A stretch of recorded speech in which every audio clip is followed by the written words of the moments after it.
Have you ever noticed how heavy a thought can be? It weighs nothing on a scale, yet it can feel like you are carrying a mountain on your shoulders. It keeps you awake. It keeps you tight. It keeps you from the peace you deserve. I'm glad you're here.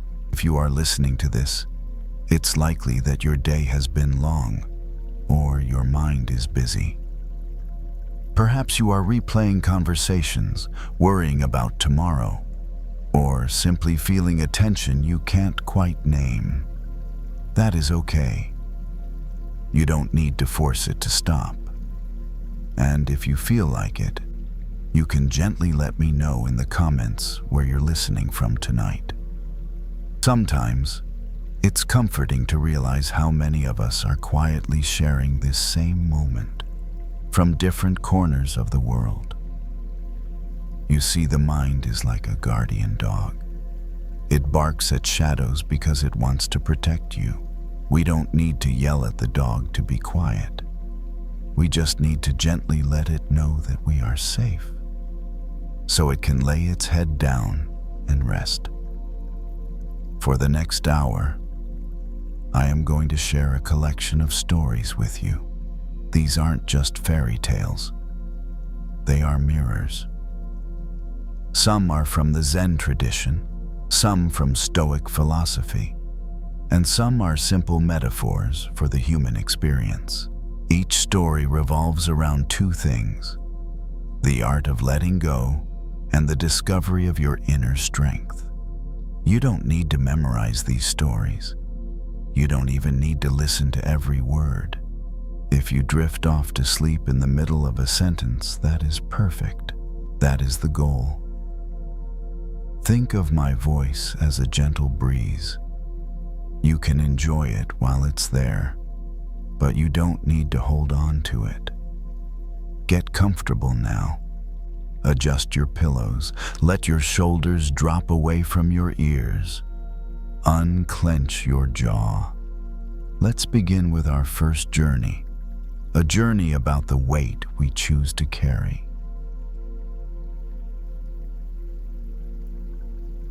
Marcus didn't hear the barking at first.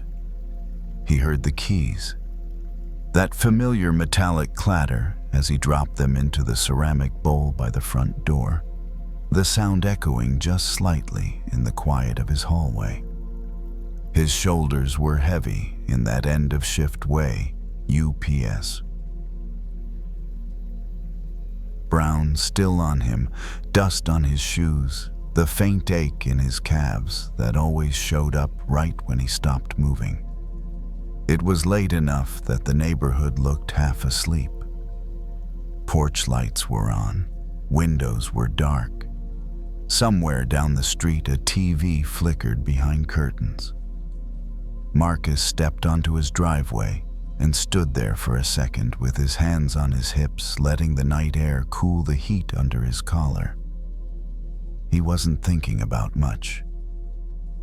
He was thinking about nothing, which was the closest thing to peace he'd had all day. Then it started. A dog 2 houses down barking hard against the fence line. Not a playful bark, the kind that comes from fear or territory, or just too much energy trapped in a small body. Marcus didn't mind dogs. He'd grown up with one. But this bark was sharp, repetitive, relentless, like a car alarm that didn't know it was unwanted. He paused, listening.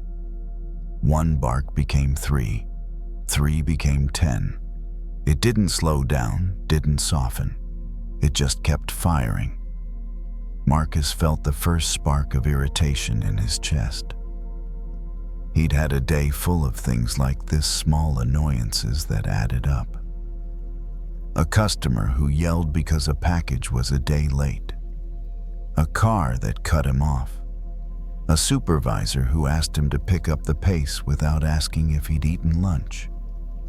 Nothing catastrophic, just pressure without air. Now, standing in his driveway, Marcus could feel his patience thinning at the edges like paper tearing. The barking slid right into that tear. He looked toward the fence, toward the shadowy shape jumping and barking at nothing. A part of him wanted to yell just a quick "A," to shut it down, to push back to reclaim silence. Another part of him knew it wouldn't help. You can't argue with a barking dog. You can make noise back. You can throw your own frustration into the air.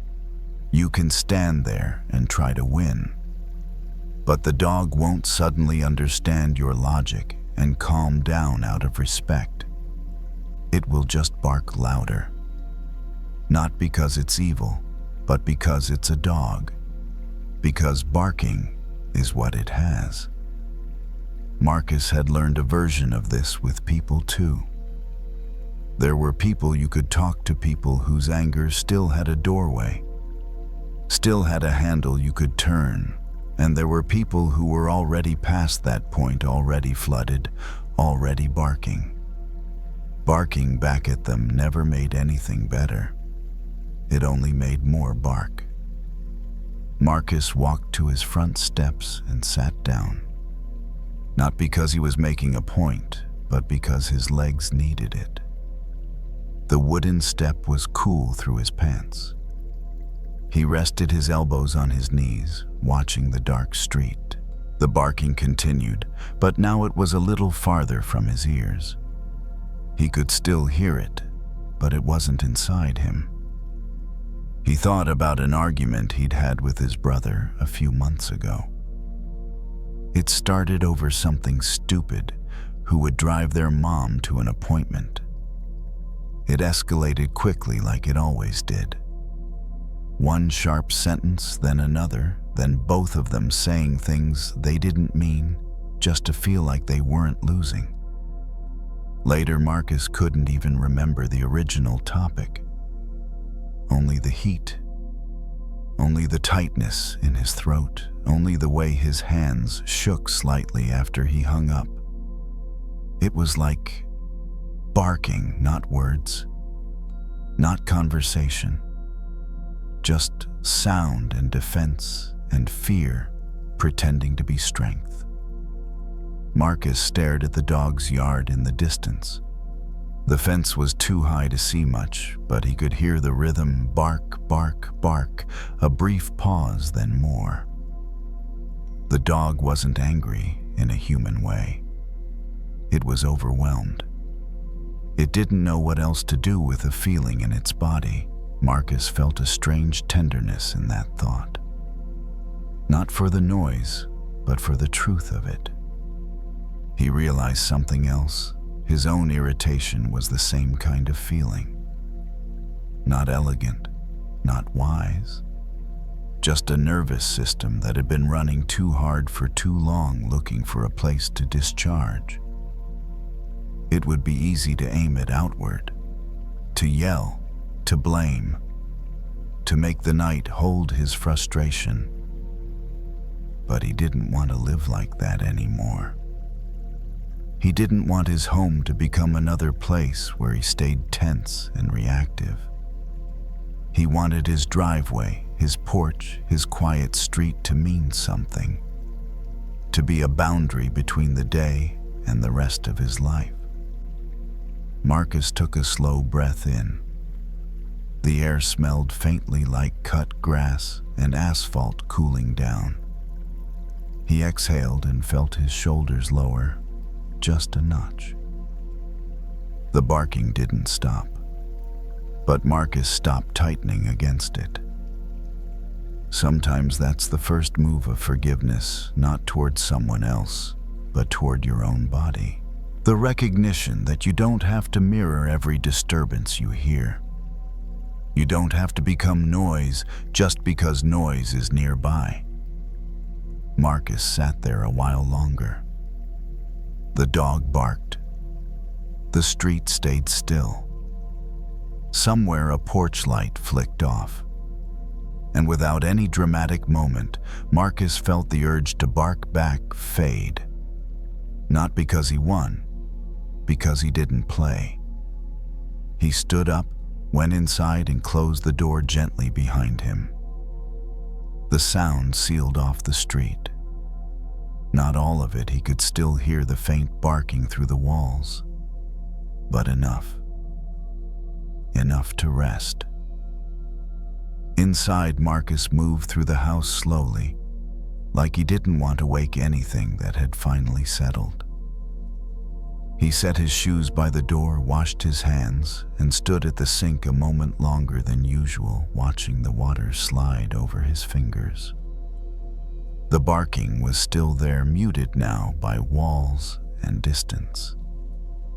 It came and went in waves, less sharp, easier to ignore. Anger often feels louder when you stand right next to it. When you step back even a little, it changes shape. Marcus dried his hands and leaned against the counter. His body felt tired in a way that didn't need fixing, just noticing. He thought about how many times he'd reacted without choosing to, how often his voice rose just because someone else's did. It wasn't something he was proud of, but it was something he could see clearly now.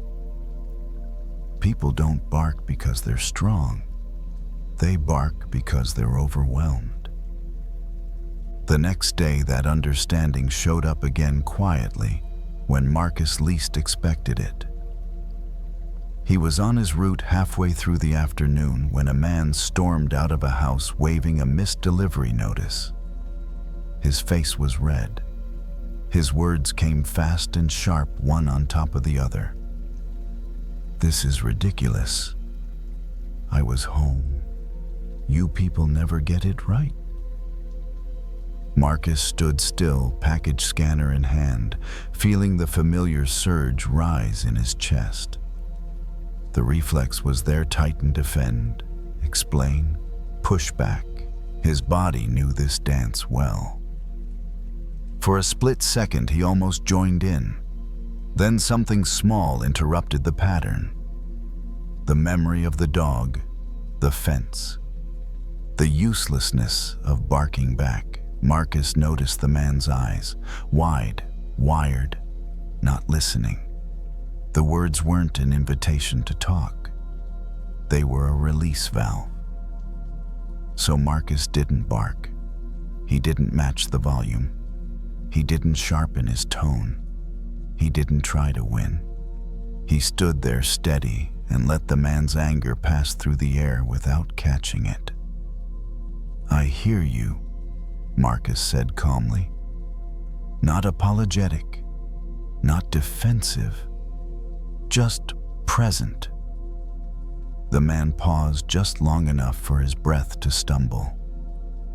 The barking slowed, not because Marcus controlled it, but because he didn't feed it. The exchange ended without resolution, without warmth, without a handshake. But it also ended without escalation. And that mattered. Back in his truck, Marcus sat for a moment before starting the engine. His heart wasn't racing. His jaw wasn't clenched. His hands felt steady on the wheel. He hadn't absorbed the anger. That felt new. Forgiveness, he realized, doesn't always look like kindness. Sometimes it looks like containment, like refusing to let someone else's loss of control turn into your own. That evening, when Marcus got home, the street was quieter. The dog was nowhere to be heard. Maybe it was inside. Maybe it was asleep. Maybe it had simply worn itself out. Marcus didn't check. He sat on the porch steps again just for a minute, feeling the day leave his body in small increments. The sky was darker tonight, stars faint but present. The air moved gently, like it wasn't in a hurry. He thought about how often anger invites us to mirror it, to prove we're not weak, to prove we matter. But barking back had never brought him peace. Choosing not to react, that was different. That was a kind of strength no one clapped for, no one noticed. But the body noticed. The nervous system noticed. Marcus stood up and went inside, closing the door softly. The house greeted him with its usual quiet sounds. The refrigerator hum, the distant tick of a clock. Familiar. Safe. In bed later, as the room darkened and his thoughts slowed, he felt something loosen in his chest, not everything. Just enough. He didn't need to win every interaction. He didn't need to answer every outburst. He didn't need to bark to exist. Some nights peace comes not from changing the world, but from choosing silence where noise is offered. And in that silence, the body remembers how to rest.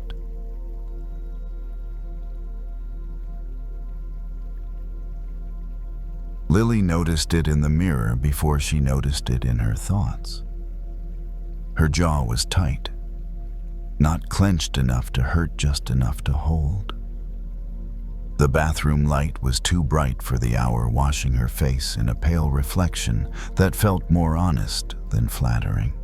She leaned closer to the sink, turned on the tap, and let the water run while she stared at herself as if the mirror might explain when the tension had started. She couldn't pinpoint it. The day had been ordinary. Meetings stacked on meetings. A conversation that went sideways. An email copied one too many people. Nothing dramatic. Nothing worth carrying home. And yet, here it was, this tightness, this heat, this feeling that something needed to be answered. Lily was 47, an HR manager, practiced at keeping her voice even. She knew how to de-escalate, how to choose words that didn't inflame, how to look calm while other people weren't. All day long, she helped others soften their reactions. At night, she was less careful with herself. She splashed water onto her face and felt it drip down her wrists. The sensation was grounding cool against skin that felt warm for no good reason. She turned the faucet off and reached for a towel, pressing it gently along her cheeks. The thought arrived again, uninvited. Something she should have said. A reply she should have sent differently. A sentence from earlier that still felt sharp. Lily felt the urge to push back, to rehearse a better version of the conversation, one where she was clearer, firmer, more respected. The impulse was strong, almost physical, like leaning into a gust of wind and expecting it to stop. She remembered something her father used to say when she was a kid.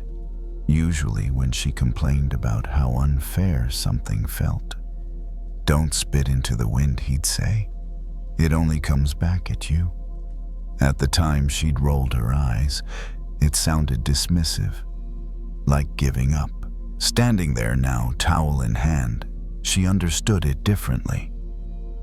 Spitting into the wind wasn't about silence. It was about timing, direction. Knowing when a reaction would only make things worse.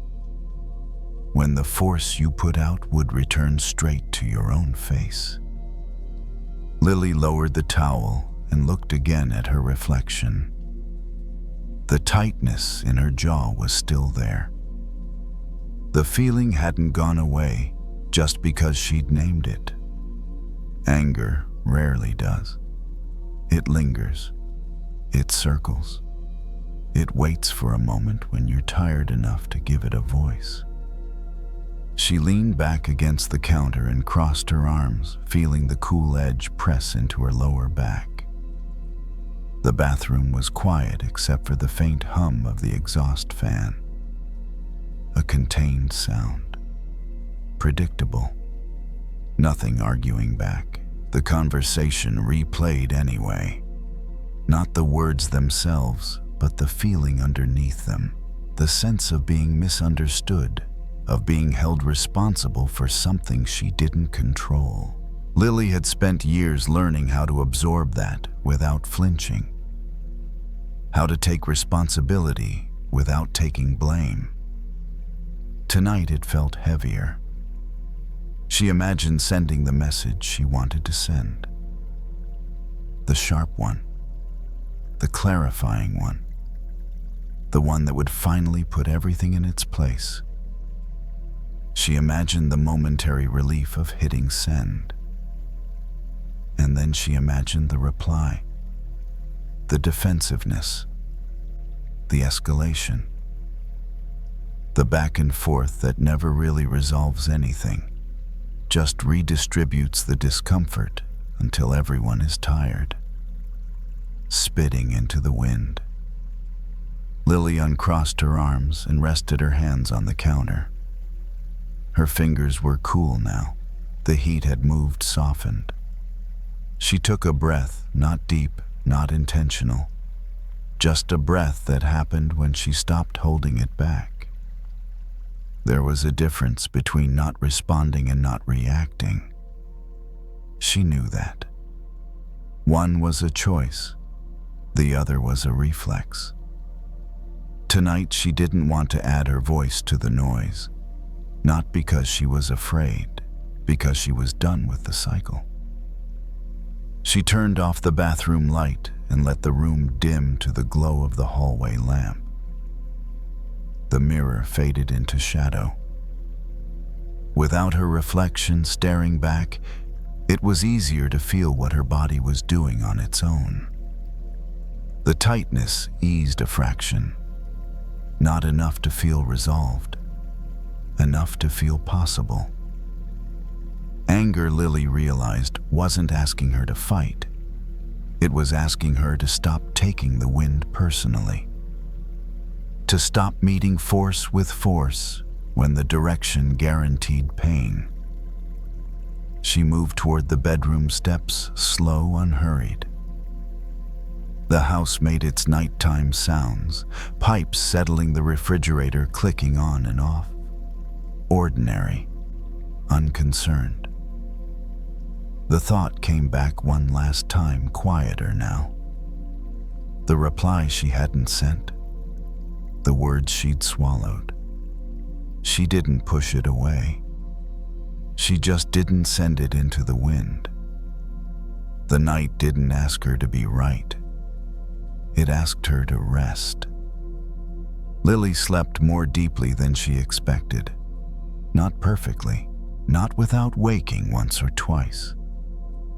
But the kind of sleep where the body does most of the work on its own, without the mind interrupting every hour to check if something has been missed.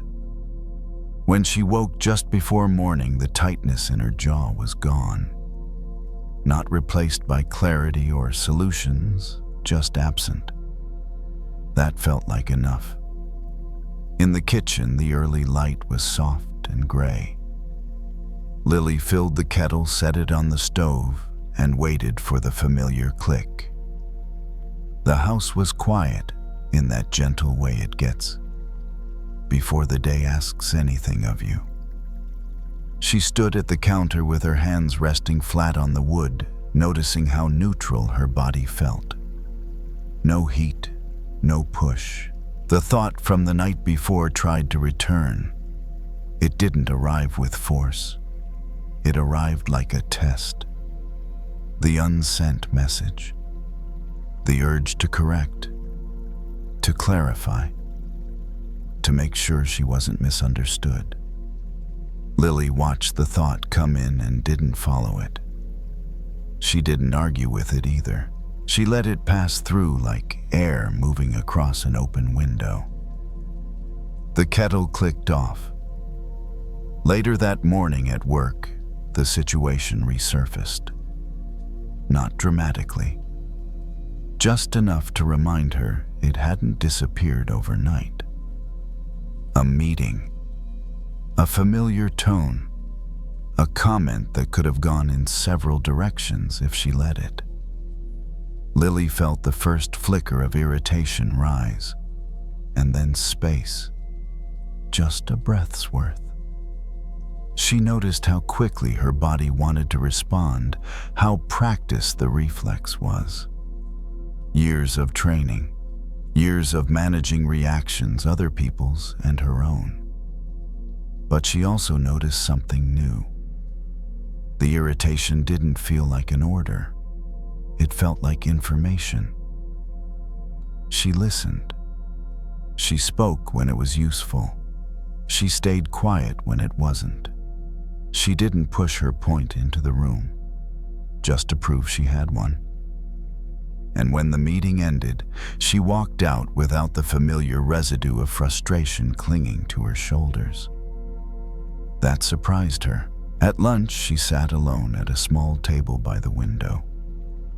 Outside, a steady breeze moved through the trees, bending the branches in one direction, then easing. Lily watched the leaves respond without resistance. They didn't argue with the wind. They didn't lean into it or away from it. They moved as much as they needed to and no more.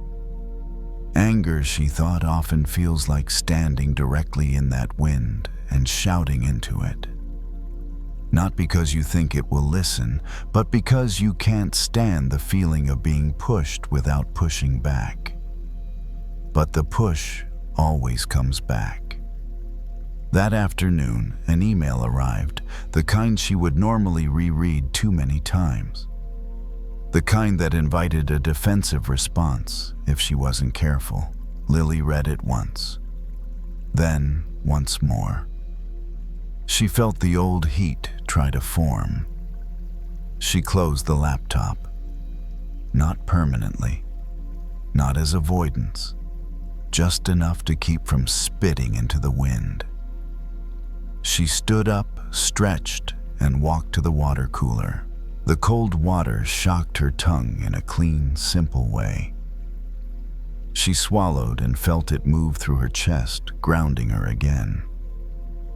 By the time she returned to her desk, the urge to react had softened. The words that needed to be said, if any, were clearer now. Fewer, more precise, less fueled by heat. She typed a short reply, honest, neutral, no extra edge. Then she sent it. And that was it.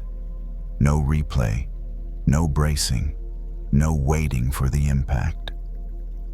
When Lily got home that evening, the air felt different. Not lighter because things were fixed, but lighter because she hadn't added more weight to them. She washed her face at the sink cool water again and noticed how natural the motion felt now. No tension hiding behind it. Anger hadn't disappeared from her life. It never would. It would return in small gusts and sudden squalls, as it always did. But tonight she understood something more clearly. You don't have to meet every force head-on. You don't have to respond just because something hits you. You don't have to turn discomfort into self-inflicted pain. Sometimes the wisest thing you can do is step slightly to the side. Let the wind pass. Let it lose its target. As the house settled into evening and Lily prepared for bed, her thoughts slowed without effort. The day didn't follow her into the dark the way it used to. There was no need to defend herself there. The night was still. The wind had moved on, and Lily, no longer standing in its path, was finally able to rest. Noah didn't notice how tense he was until his hands started to ache. Not pain exactly, more like a deep stiffness under the skin, as if his fingers had been holding something too tightly for too long. He stood in the station's quiet room after shift, the kind of room meant for a few minutes of downtime, with a worn couch, a small lamp, and a humming vending machine in the hallway outside. Most of the guys were in the kitchen joking loudly the way people do when they're trying to shake off a hard day without naming it. Noah could hear them through the door laughter, a chair scraping, someone slapping the counter. He stayed in here. He was 33, a firefighter, and his body knew how to be ready. Ready meant alert, tight, focused. The kind of readiness that feels like a drawn bowstring. Pulled back muscles engaged everything, waiting for the moment it needs to release. The problem was, nobody tells you how to stop being ready. He sat on the edge of the couch and looked down at his hands. They were clean now, washed well, but the smell of smoke still lingered faintly in the fabric of his uniform. He flexed his fingers once, then again. The stiffness didn't leave. Noah reached for his gloves and loosened the strap. The Velcro made that familiar ripping sound, soft but decisive. He took one glove off, then the other, and set them on the table as if he was putting down something heavier than it looked. A small quiet hit him in the chest. He hadn't realized he'd been holding his breath. He exhaled long and slow, and felt the air move out like a release he didn't know he needed. Anger had been riding him all day, not like a wave, but like tension.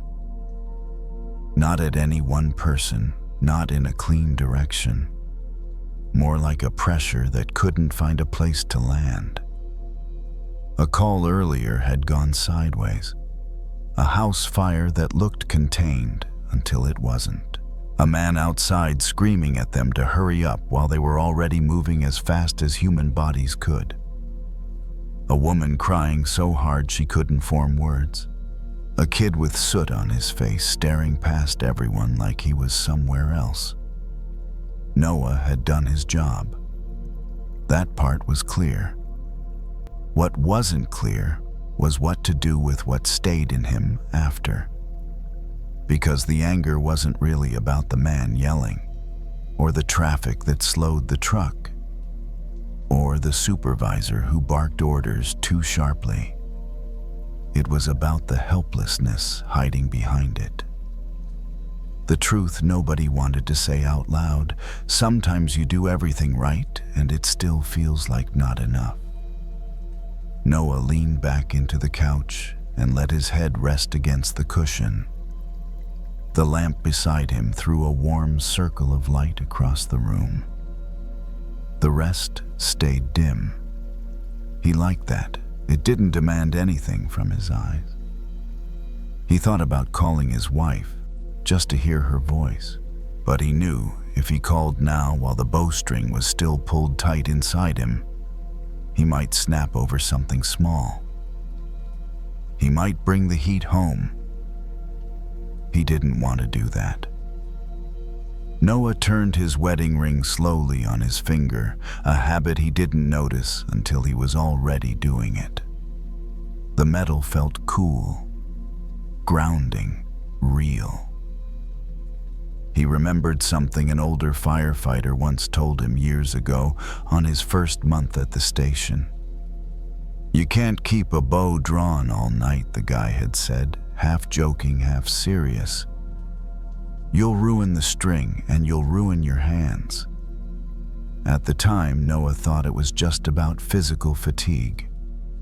Tonight he understood the other meaning. A nervous system held in readiness too long starts to misfire. It starts to see threats where there aren't any.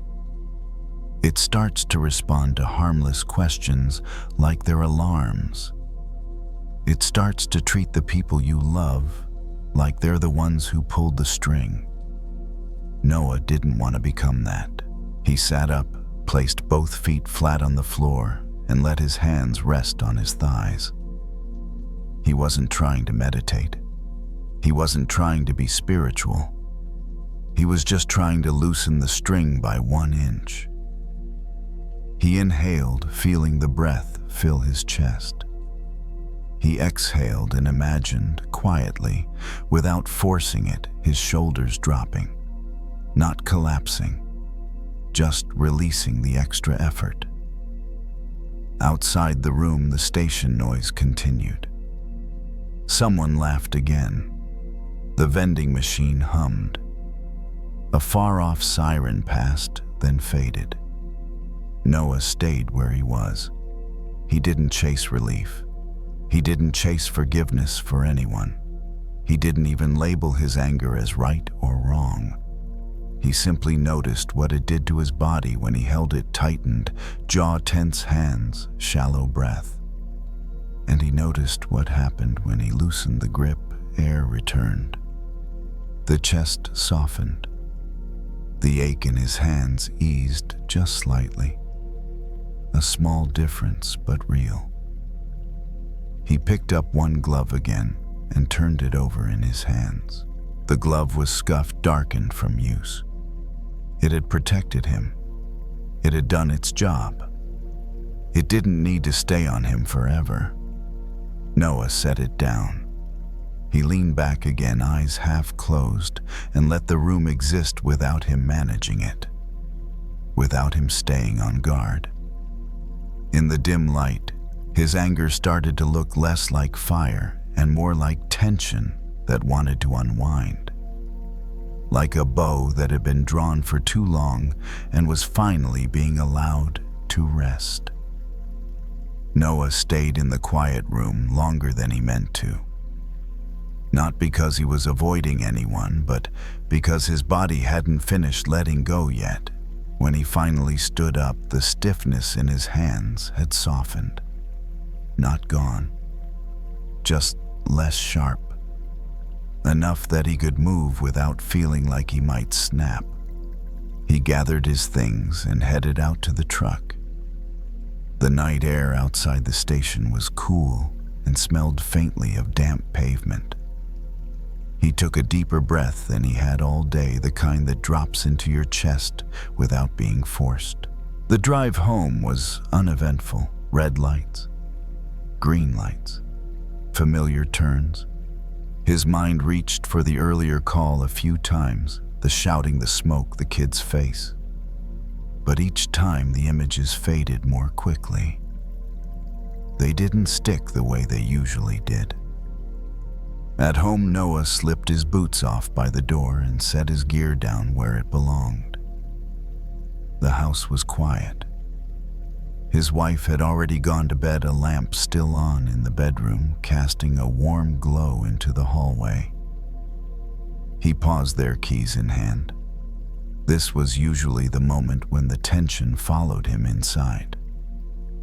When a small noise, a cabinet closing, a question asked too quickly, could set the bowstring vibrating again.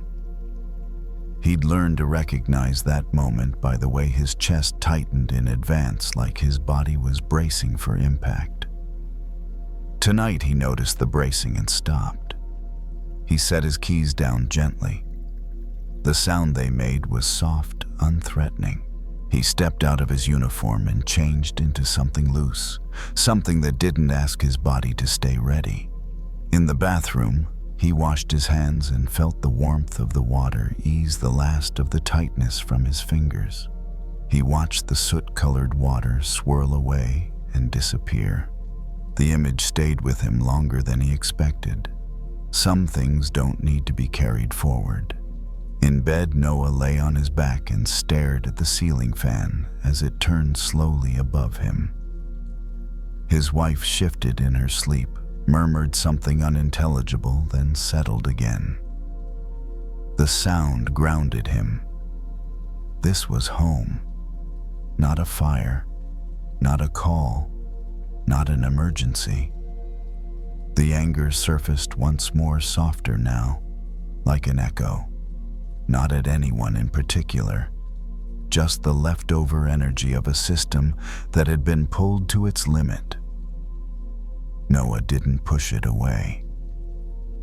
He imagined the bow again, the string drawn tight all day, doing exactly what it was meant to do.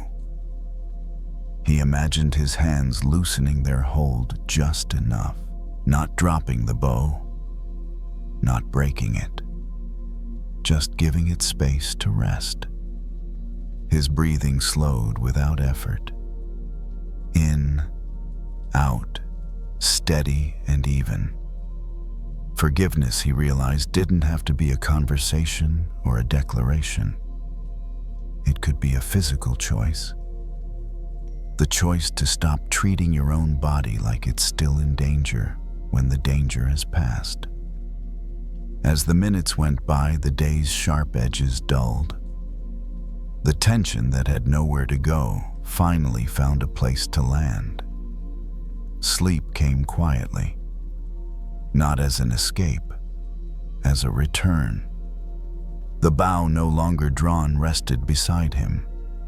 The string loosened, held its shape without strain, and Noah, no longer holding himself at the limit, was allowed to let the night take over.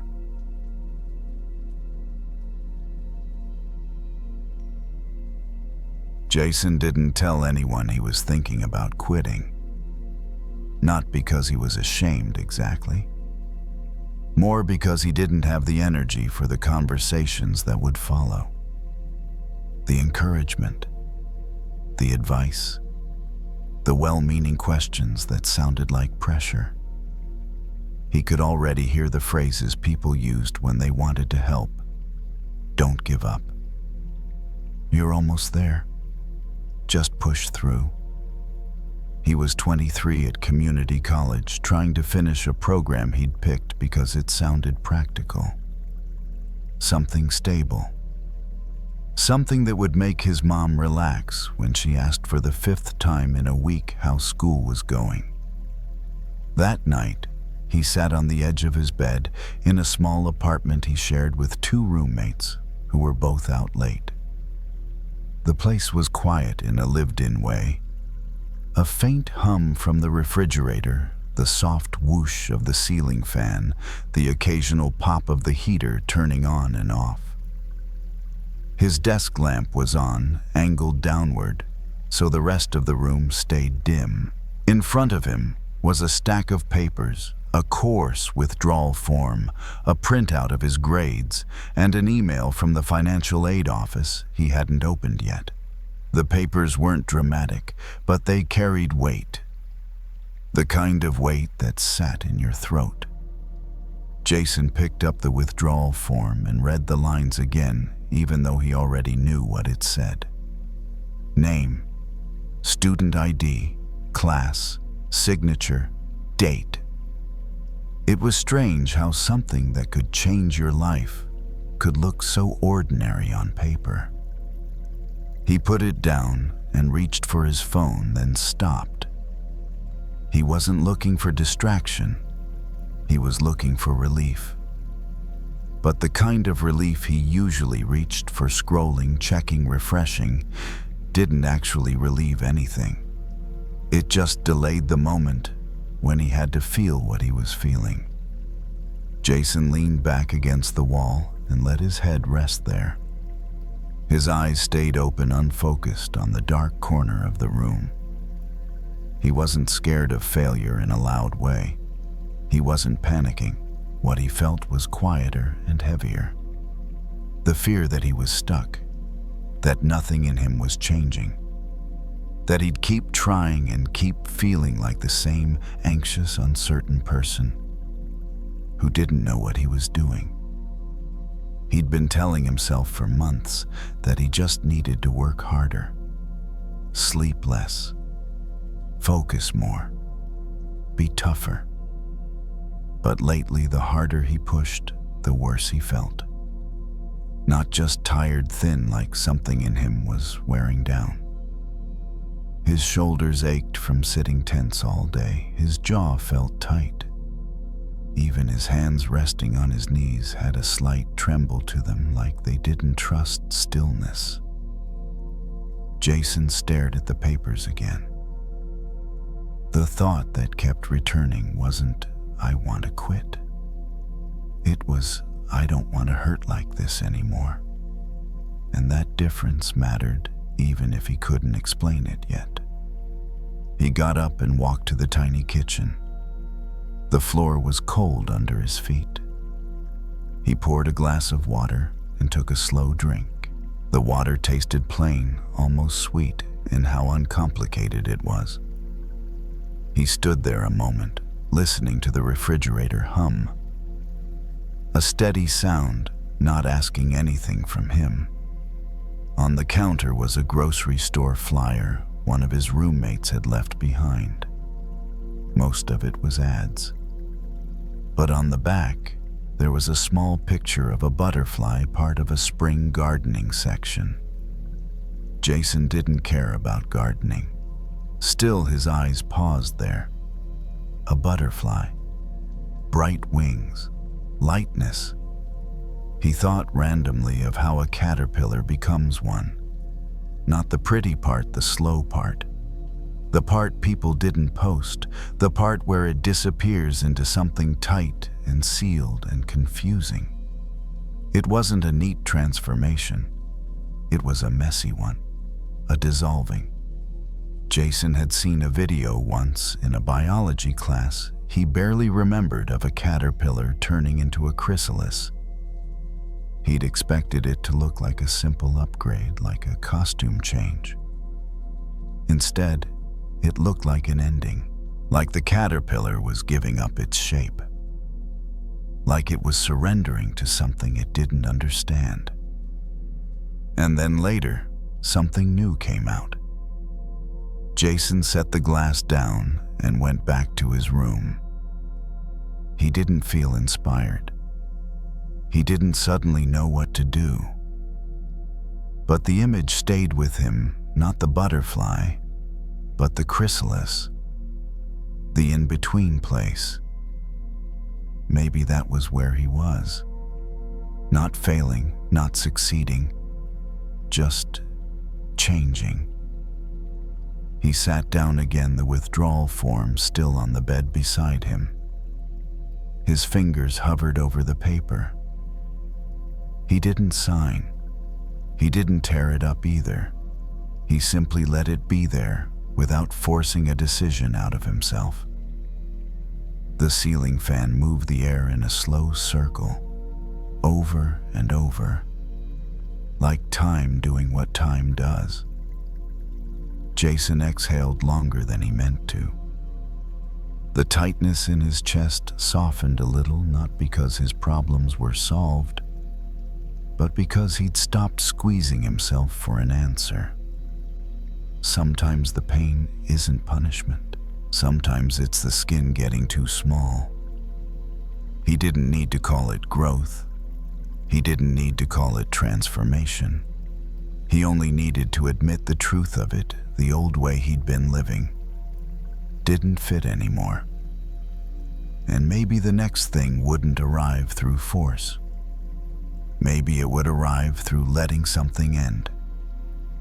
He lay back on the bed, still fully dressed, and let his eyes close for a moment. The room stayed quiet. The papers stayed where they were. The future stayed outside the door, waiting its turn.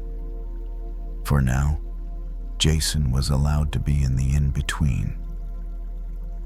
Jason woke sometime later, not fully asleep, not fully awake. The room was darker now. The desk lamp had clicked itself off, and the only light came from the thin strip under the door where the hallway glowed faintly. The ceiling fan still turned slow and patient, moving the same air it had been moving all night. For a few seconds, he didn't remember what time it was or what day it was. That small disorientation felt almost kind. There was no label yet, no role to step back into. His body felt heavy, but not in the exhausted way he'd grown used to. This heaviness was softer, like something settling rather than collapsing. His shoulders weren't pressed up around his ears anymore. His jaw wasn't clenched. Jason lay there and noticed his breathing. It came and went on its own without instruction. When he stopped trying to manage it, it slowed. When it slowed, his thoughts thinned out. The papers were still on the bed beside him. He could see their edges in the low light. They didn't look threatening now, they just looked unfinished. He rolled onto his side and pulled the blanket up around his shoulders. The fabric was warm, familiar. He hadn't changed clothes, but it didn't matter. Comfort didn't require preparation tonight. The image of the chrysalis returned quietly, not as an idea, not as a metaphor he needed to analyze, but as a feeling, tight, enclosed, still. Inside a chrysalis, he remembered the caterpillar doesn't simply wait. Its old body breaks down. The structures that once made sense dissolve. What emerges later isn't a repaired version of the same thing. It's something different. That part had always unsettled him. Jason had been trying to carry his old shape forward. The same expectations, the same measures of success, the same timeline everyone seemed to agree on. No wonder it hurt. No wonder he felt like he was failing at a version of life that no longer fit. Fear had told him that stopping meant falling behind, that letting something end meant losing everything. But lying there in the quiet, he could feel another truth beneath that fear. Not all endings were losses. Some were releases. He didn't need to decide tonight whether he would stay in the program or leave it. He didn't need to map out a new identity. He didn't need to become the butterfly before the night was over. The work of this moment was smaller. It was staying still long enough for the struggle to stop thrashing. Jason rested one hand on his chest and felt the warmth there. A steady presence. Proof that something in him was still working, still alive, still responding to care. Outside, a car passed somewhere on the street, tires hissing softly against the pavement. The sound came and went without leaving a trace. The world kept moving without requiring his participation. That was a relief. He let his thoughts drift without grabbing onto them. School, work, his mom's worried face. None of them needed his attention right now. They could wait outside the cocoon of this night. Change didn't feel like excitement. It felt like quiet, like not having to explain himself to anyone, even to himself. Jason's breathing grew slower. His body sank deeper into the mattress. The boundary between thought and rest softened like the edges of a picture losing focus. The caterpillar didn't rush its becoming. It didn't argue with the process. It didn't demand proof that something better was coming. It simply allowed the old form to end. Jason felt his eyelids grow heavy again. This time he didn't resist it. He didn't try to stay alert. He didn't tell himself to sleep. He just let go of the need to be anything other than what he was in this moment. Not finished, not broken, just changing. The night held him without questions. The room stayed dark and steady. Somewhere inside the quiet, something new was already forming, unseen, unhurried, exactly on time. The light turned slowly, whether anyone was watching or not. From the edge of the station grounds, Noah could see it sweep across the dark water, pause for a fraction of a second, then move on again. The rhythm never changed. It didn't hurry. It didn't hesitate. It simply did what it had always done. Noah was 33, a firefighter used to alarms and urgency, and the kind of situations where standing still meant something had gone wrong.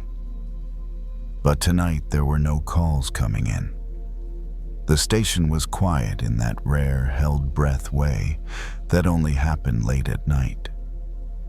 He sat on the lower bunk, boots lying neatly on the floor, turnout jacket folded over the back of a chair. His wedding ring rested between his fingers. He turned it once, then again, a habit he'd picked up without noticing. Outside, the lighthouse kept its slow rotation. Noah hadn't planned to think about anything heavy tonight. He hadn't planned to think at all. But stillness had a way of making space, and space had a way of letting things drift in. Earlier that week, he'd stood in a hospital hallway, waiting for news that hadn't arrived on schedule. He'd been trained to respond to emergencies, to move toward danger, to do something. Standing there, unable to act, had felt strangely harder than running into smoke. Fear didn't always feel like panic to him. Sometimes it felt like vigilance that couldn't switch off. A body that stayed ready even when there was nothing left to prepare for. The lighthouse beam slid across the water again, catching the surface just long enough to reveal movement waves rising, collapsing, rearranging themselves endlessly. The light didn't stop the waves. It didn't calm the water. It didn't control the storm systems far out at sea. It just stood. Noah leaned back against the wall and let his shoulders rest there. The building was solid, familiar. He could hear a faint hum from the generator, the quiet shuffle of someone moving in the hallway upstairs. Ordinary sounds. Reassuring ones. He remembered visiting this coastline years ago, long before he wore this uniform. He'd stood much closer to the lighthouse than close enough to feel the vibration of its machinery through the ground. Back then, he'd assumed the light existed to save ships, to guide them perfectly to shore. Now he knew better. The lighthouse didn't guide ships home. It didn't promise safety. It simply marked a point. Something steady to orient around when everything else was moving. Noah rolled the ring between his fingers and slipped it back onto his hand. The metal felt cool, then warm as it settled. He didn't think about the future in detail. He didn't replay worst-case scenarios. He'd done enough of that already. Instead, he let his eyes rest on the light as it moved again and again. Fear liked to whisper that he had to hold everything together, that if he relaxed his attention even briefly, something terrible would happen. That responsibility meant constant tension. But the lighthouse wasn't tense. It didn't brace itself against the wind. It didn't strain to shine brighter when the sea grew rough. It trusted its structure, its foundation. The simple truth that being present was enough. Noah felt his breathing slow as he watched. In through his nose, out through his mouth. He didn't regulate it. He didn't correct it. He just noticed it happening. There would be storms again. He knew that. There would be calls in the middle of the night, moments that demanded everything he had. But tonight wasn't one of them. Tonight asked for something different. It asked him to stop scanning the horizon for danger and let the dark be dark. To allow uncertainty to exist without filling it with fear. The lighthouse beam swept past once more, steady and patient. Noah closed his eyes briefly, then opened them again. The light was still there. The water was still moving. Nothing had fallen apart in the moments he'd rested. Sometimes strength isn't about bracing yourself. Sometimes it's about staying where you are and letting the storm move around you. Noah stayed seated, grounded by the weight of his body, the quiet of the station, the dependable turn of the light. He didn't need to do anything else. Not yet. The night deepened without announcing itself. Noah noticed it, not by the clock, but by the way the station settled into a heavier quiet. Footsteps upstairs faded. A door closed softly. Somewhere a kettle clicked off after boiling and was forgotten. The ordinary sounds of people winding down, trusting the building to hold the rest. Outside the lighthouse continued its slow turning. The beam crossed the water, disappeared, then returned again, unchanged. It didn't react to the dark. It didn't measure it. Noah lay back on his bunk, hands folded loosely on his stomach. The mattress was firm, practical, the kind designed to support a body that might need to move quickly. Tonight, it only needed to support stillness. His thoughts drifted toward the things he couldn't control. Health, timing, outcomes. The kind of things that didn't respond to training or effort. He noticed the familiar urge to prepare, to imagine scenarios, to brace for impact. Then he noticed something else. The lighthouse didn't brace. It didn't tense its structure when the wind picked up. It didn't adjust its pace based on the sea's mood. It stayed rooted not because it was resisting the storm, but because it was built for change. That difference mattered. Noah exhaled slowly. The ring on his finger caught a trace of light as the beam passed, then slipped back into shadow. He let his hand relax, fingers uncurling naturally. There was a quiet permission in realizing that vigilance wasn't the same as care. That being alert all the time didn't actually protect the people he loved. It only wore him down. Care could be steady without being tight. Outside, the water shifted again, waves reshaping themselves in the dark. The lighthouse didn't follow them. It didn't try to correct their movement. It simply offered a point of reference, something constant in a field of motion. Noah felt the same kind of reference point inside his body now. The weight of the mattress, the rhythm of his breath, the sense of being here now without needing to manage the next hour. He thought about the future less specifically. It lost its sharp edges, becoming more like a wide open space than a list of threats. Uncertainty didn't disappear. It just stopped feeling personal. The station hummed softly around him. Pipes shifted. The building breathed in its own way. All of it functioned without his supervision. Noah closed his eyes and let the darkness remain. It didn't feel empty. It felt full of movement he didn't need to track.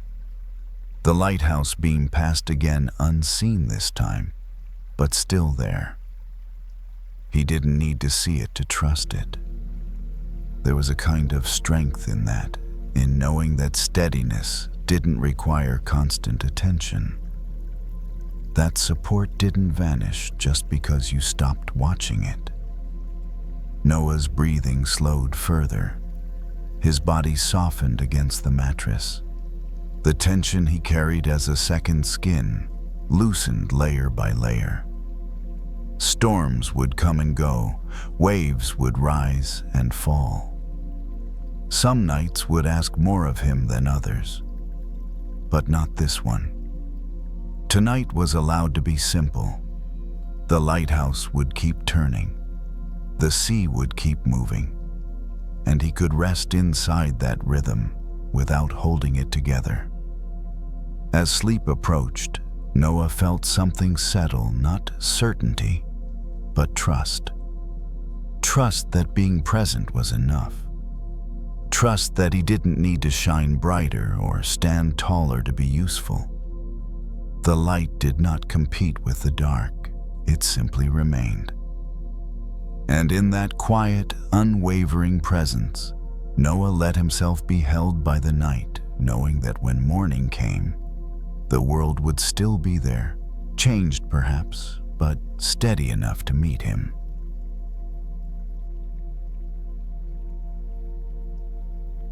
Ava's keycard failed the first time.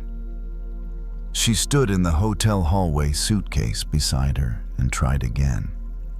Same soft red blink. For a second, she just stared at it, not angry, not panicked, just tired in a very specific way. The kind of tired that makes small problems feel like proof that the whole world is slightly misaligned. She took a breath, adjusted the card, and swiped one more time. Green light. A quiet click. The door opened. Inside, the room was cool and dim with that steady hotel air conditioning hum that never fully disappears. Ava rolled her small suitcase over the carpet, closed the door behind her, and leaned her forehead against it for a moment, not because she was falling apart, just because her body needed something to hold on to before she moved again. She was 29, a flight attendant, someone who spent her days in motion, but her nights in places that didn't feel like hers. Different cities, same beige walls, different beds, same unfamiliar pillows. Travel looked glamorous from the outside, but most of it felt like living between commas. Ava set her uniform jacket on the chair, then slipped off her shoes. Her feet ached in that dull, patient way that didn't demand attention, but never stopped asking for it either. She walked to the window and pulled the curtain back a few inches. Outside, the city glowed. Not bright, not lively, just lit enough to remind her that life was still happening somewhere else. Tiny headlights moved along distant streets like slow beads on a string. She could have called someone. She could have texted. But conversations at this hour often required more energy than she had. Plus, she wasn't sure what she'd even say. "I'm fine, I'm just tired. I don't know what I'm doing." All of them were true in different proportions. Ava walked back to the bed and sat down carefully, as if the mattress belonged to someone else, and she was borrowing it. On the nightstand, there was a small lamp with a warm bulb. She reached over and turned it on. The light didn't fill the whole room. It didn't touch the corners. It didn't change the world outside the window. It simply made a small circle of safety around the bed and the nightstand, and her hands resting in her lap. Ava stared at that circle and felt something in her chest loosen. That's what a torch was, she realized. Not a sunrise, not a stadium light, not the kind of brightness that erased shadows, just enough light to take one step without guessing. Her mind had been doing the opposite lately, trying to light up the whole future at once, trying to see every possible outcome so she wouldn't be surprised, trying to map her life like a flight plan where every minute was accounted for. But life wasn't a flight plan. It was more like this hotel room. At midnight, unfamiliar, quiet, and impossible to see all at once. She opened her phone and scrolled through tomorrow's schedule. Same routine, same gates, same announcements, But underneath that was a deeper uncertainty she didn't have language for yet. She wasn't scared of one specific thing. She was scared of the open-endedness. The sense that her life could turn in any direction without warning. That she could wake up one day and realize she'd been moving for years without arriving anywhere. Ava set her phone face down on the nightstand. The gesture was small, but it changed the air in the room. Like lowering the volume on something that had been buzzing too close to her ear. She watched the lamp glow. Warm, steady, unconcerned. The light didn't demand that she fix her life tonight. It didn't insist she make big decisions. It didn't ask her to solve the question of who she was becoming. It just offered presence. Ava lay back on the bed, still in her travel clothes, hands resting on her stomach. The AC hummed. Somewhere down the hall, an elevator chimed softly and then went quiet again. She thought about all the moments in her life when she'd wanted certainty before moving forward. The way she'd postponed decisions until she felt ready, as if readiness would arrive like a package with her name on it. But maybe that wasn't how it worked. Maybe the night didn't offer a full map. Maybe it only offered the next few feet. Ava closed her eyes.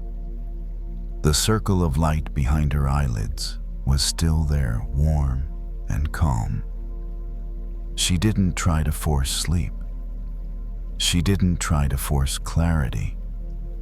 She simply let the small light be enough. Because sometimes making it through the night isn't about seeing the whole path. Sometimes it's about trusting that one small circle of light can carry you from one breath to the next. At some point, the room felt less unfamiliar. Not because anything had changed, but because Ava had stopped scanning it. The edges softened once she let them stay in shadow. The lamp kept its small, steady circle. The rest of the space could be what it was. She shifted onto her side and pulled the blanket up over her shoulder. The fabric smelled faintly of detergent, clean and impersonal, but it was warm enough. Her breathing slowed without instruction. When she stopped checking it, it found its own pace. The city outside continued its quiet movements. A distant siren passed and faded. A truck downshifted somewhere far below. None of it asked for her attention. None of it needed interpretation. Ava noticed how uncertainty often tried to rush her. It wanted answers now, decisions now, proof now. As if the dark were a problem to solve rather than a condition to move through. The torch didn't solve the dark. It just made room inside it. She pictured herself walking a trail at night, the kind she'd taken as a kid on summer camping trips. You didn't swing the flashlight wildly. You didn't point it at the sky. You aimed it at the ground, right where your foot would land next. Step by step. That was enough to keep moving without fear. The lamp beside her hummed softly. It didn't flicker. It didn't try to be brighter than it was. It simply stayed on. Ava felt the urge to check her phone again, the reflex to reach for certainty, for updates, for something solid to hold on to. The urge passed when she didn't follow it. Like a wave that lost its shape once it reached the shore. She rested one hand on her stomach and felt it rise and fall. The motion was small, reliable. Proof that something in her knew how to keep going without a plan. There would be other hotel rooms, Other nights that felt like this. There would be mornings where clarity still hadn't arrived and she'd have to move anyway. But clarity didn't need to arrive before rest. Rest came first. The lamp's light warmed the side of her face. Shadows shifted slightly as the air conditioning cycled. Nothing dramatic happened. That was the point. Fear liked drama. It liked big images and worst-case scenes. It liked convincing her that if she couldn't see everything, she was unsafe. But lying there now, Ava could feel the difference between darkness and danger. Darkness was simply what existed beyond the circle of light. It wasn't chasing her. It wasn't closing in. It was just there. She turned the lamp off, not abruptly, but with intention. The room went dark, though not completely. The city glow still found its way through the curtains. Enough to know where she was. Enough to feel oriented. The torch didn't disappear when the light went out. It had done its job. Ava let her thoughts thin out. They arrived less as sentences and more as impressions, warmth, quiet the memory of movement slowing down. The future felt farther away now, not because it had been resolved, but because it no longer needed her attention. She didn't tell herself she was brave. She didn't tell herself she was ready. She simply allowed herself to be where she was without reaching ahead. The night held its shape around her. The bed supported her weight. The room remained steady. Somewhere the city continued to glow without asking her to participate. If the path ahead couldn't be seen all at once, that was okay. She didn't need the whole night lit up. One small light had been enough. Now even that could rest. And as sleep moved closer, Ava let herself drift into it, trusting that when morning came, the next circle of light would appear right where she needed it, not sooner, not farther away, just in time.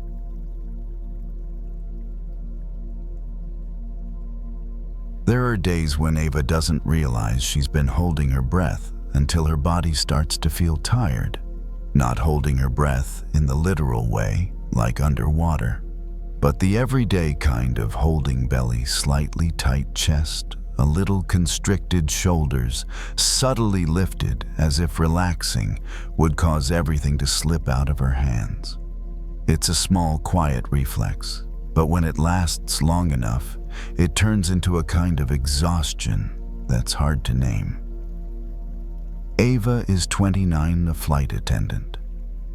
She's used to holding herself just right for hours at a time, a smile that's warm, but not too much a voice that's calm, steps that are light and steady. On the plane, everything follows a procedure. And in her mind, everything does too. It just never shuts off. After each flight, when she gets back to her hotel room, she expects to feel lighter. But many nights, it feels like she's still standing in the cabin, still scanning, still on, even when no one is calling her name. That night, Ava checks in late. The hotel door closes behind her, and the room greets her with a familiar sound, the steady hum of the air conditioner, a thin layer of white noise covering everything. The bedside lamp is dim. The carpet softens her steps. Nothing is wrong. Everything looks like dozens of other rooms she's stayed in. And yet when she sets her suitcase down, her shoulders refuse to drop. She opens the suitcase, takes out her sleepwear, hangs her uniform in the closet. Each movement is neat and efficient, practiced into habit. But when everything is put away, when the suitcase is closed, when the key card is placed on the table, Ava notices something simple. She still hasn't let out a full breath. She sits on the edge of the bed. The mattress dips slightly softer than she expected. She rests her hands on her thighs and looks down at her fingers. Her nails are painted a light color, chipped a little on her thumb. A small, unimportant detail, but enough to bring her back into the moment, like a gentle tap on the shoulder. Ava inhales. The breath comes in quickly as usual. But when she exhales, it stops halfway, as if there's a door inside her that only opens part way. She isn't doing it on purpose. Her body is just holding the breath, holding the posture, holding something she can't quite name. She closes her eyes briefly, then opens them again.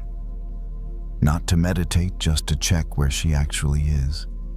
In a hotel room, alone. No announcements, no passengers, no emergencies. Just the steady sound of the AC, like a quiet stream running in the background.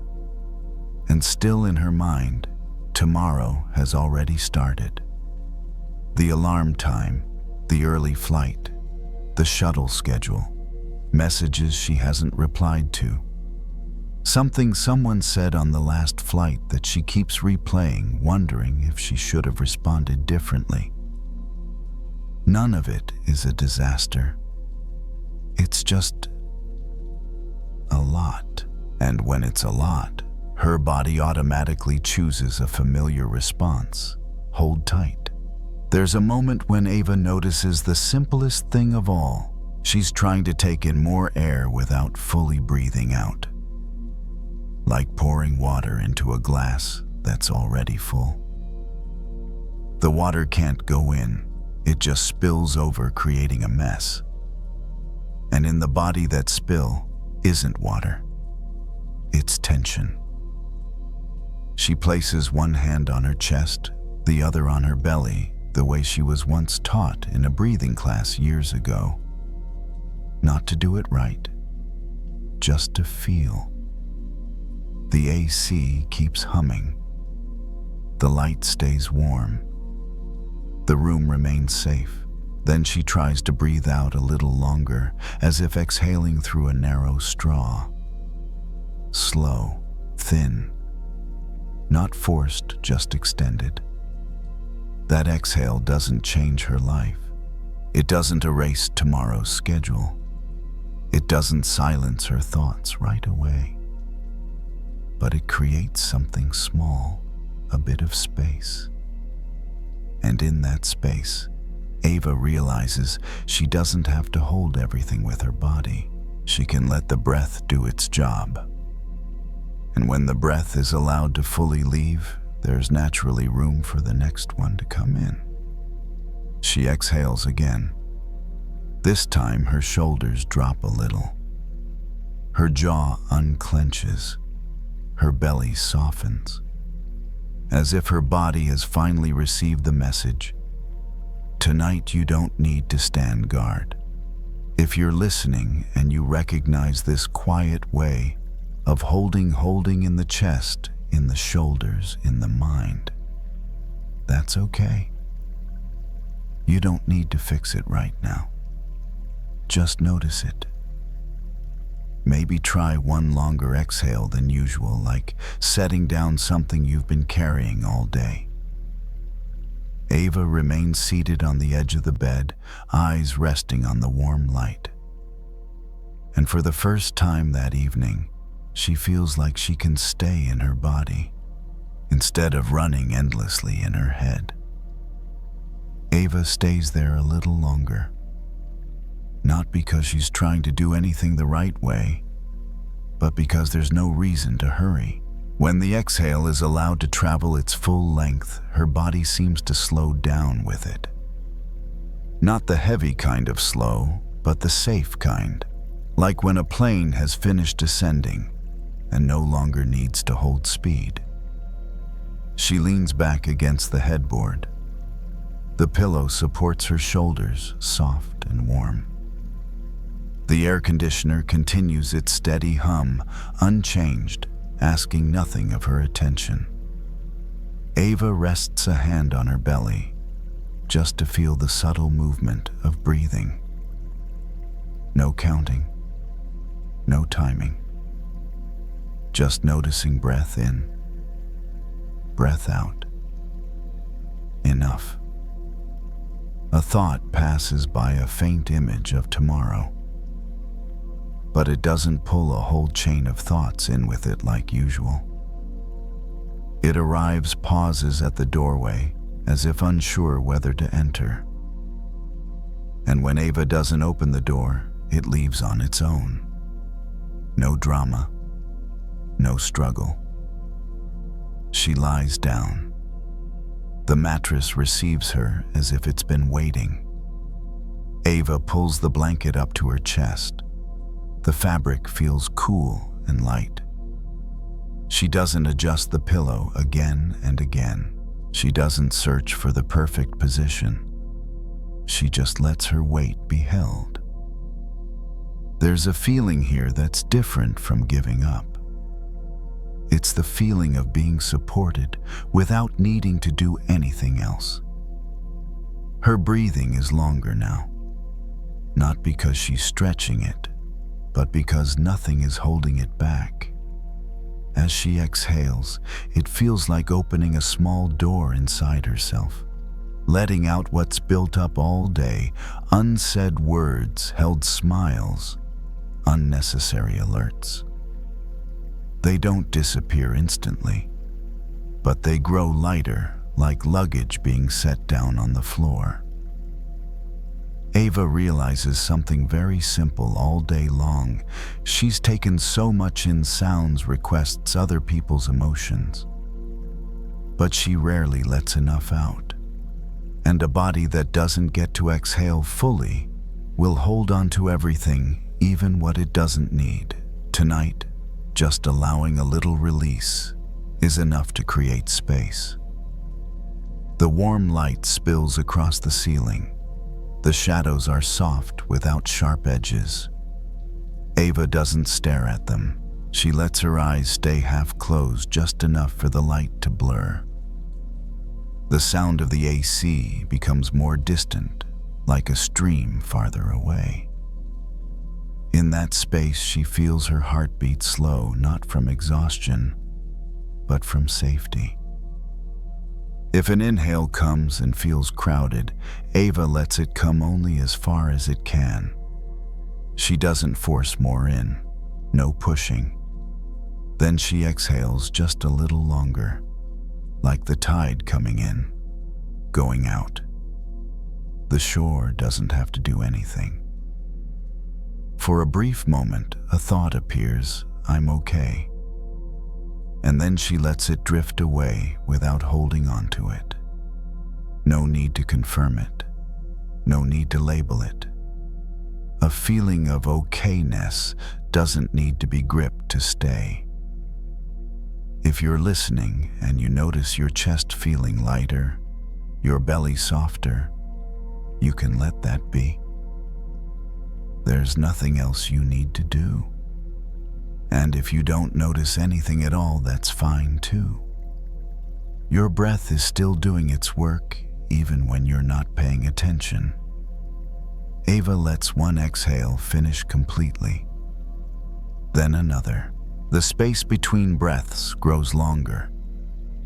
Not because she's controlling it, but because her body has found its own rhythm again. In that space, there are no demands, no schedules, just rest. She turns gently onto her side. The blanket makes a soft sound. Everything remains quiet. Nothing is being missed. Nothing needs to be made up for. Tonight doesn't ask her to be ready. If you fall asleep at some point while listening to this story, that's completely okay. You don't need to wait for a sign. Sleep isn't a reward. It's simply what happens when the body is finally allowed to exhale enough. And if you're still awake, there's no need to try to get to sleep. Just keep letting the breath move out softly, unhurried, and allow the next breath to find its way in when it's ready. Tonight, there's nothing more you need to hold. Just breathe out and let everything else arrive on its own.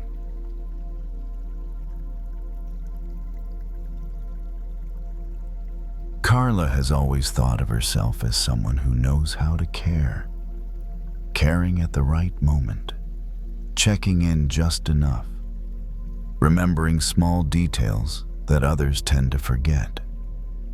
With her client's hair, she does the same, watching closely, sensing moods, adjusting her tone so people feel looked after. Caring is how she shows love. But on some nights when everything is finally quiet, Carla feels a very specific kind of tired. Tired from caring too much. And deeper than that, tired from the fear that if she stops caring, everything will dry up. Carla is 48, a hairstylist at a small neighborhood salon. That day has been long. Many clients, many stories, many emotions that people leave behind without realizing it. When she gets home, she changes clothes, washes her face, then steps out into the backyard almost automatically. The yard isn't big, just a small space with a few potted plants, a row of basil, a small flowering bush by the fence. String lights on the porch cast a warm glow, softening everything. She picks up the garden hose. Water bursts out with a light hiss, then settles into a steady stream. Carla turns it toward the nearest pot, watering thoroughly, as if the plant has been waiting for her all day. The soil darkens, the smell of damp earth rises. She keeps watering longer than necessary, even though the soil already shines with moisture. In her mind, a conversation is being watered the same way. A text from her daughter earlier that afternoon, just 2 words, "Okay, Mom." Carla has read it again and again. What kind of okay is that? Is she upset? Tired? Is something wrong? She's not saying. Carla has typed a longer message, deleted it. Typed another, deleted that too. She tells herself she's just being caring. But the feeling in her chest doesn't feel like care. It feels like worry. Like the need to control. Like the fear of being left out.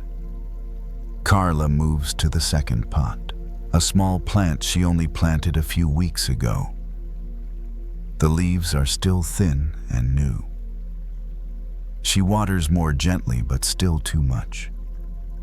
Water begins to spill over the edge of the pot, running across the concrete in thin lines. She pauses, watching the water flow away, and suddenly notices something simple: the soil is soaked. The plant doesn't need more water. It needs air. Space in the soil so the roots can breathe. She stands still. The water keeps running. Her hand hasn't turned the hose off yet. Carla lowers the flow, then shuts it off completely.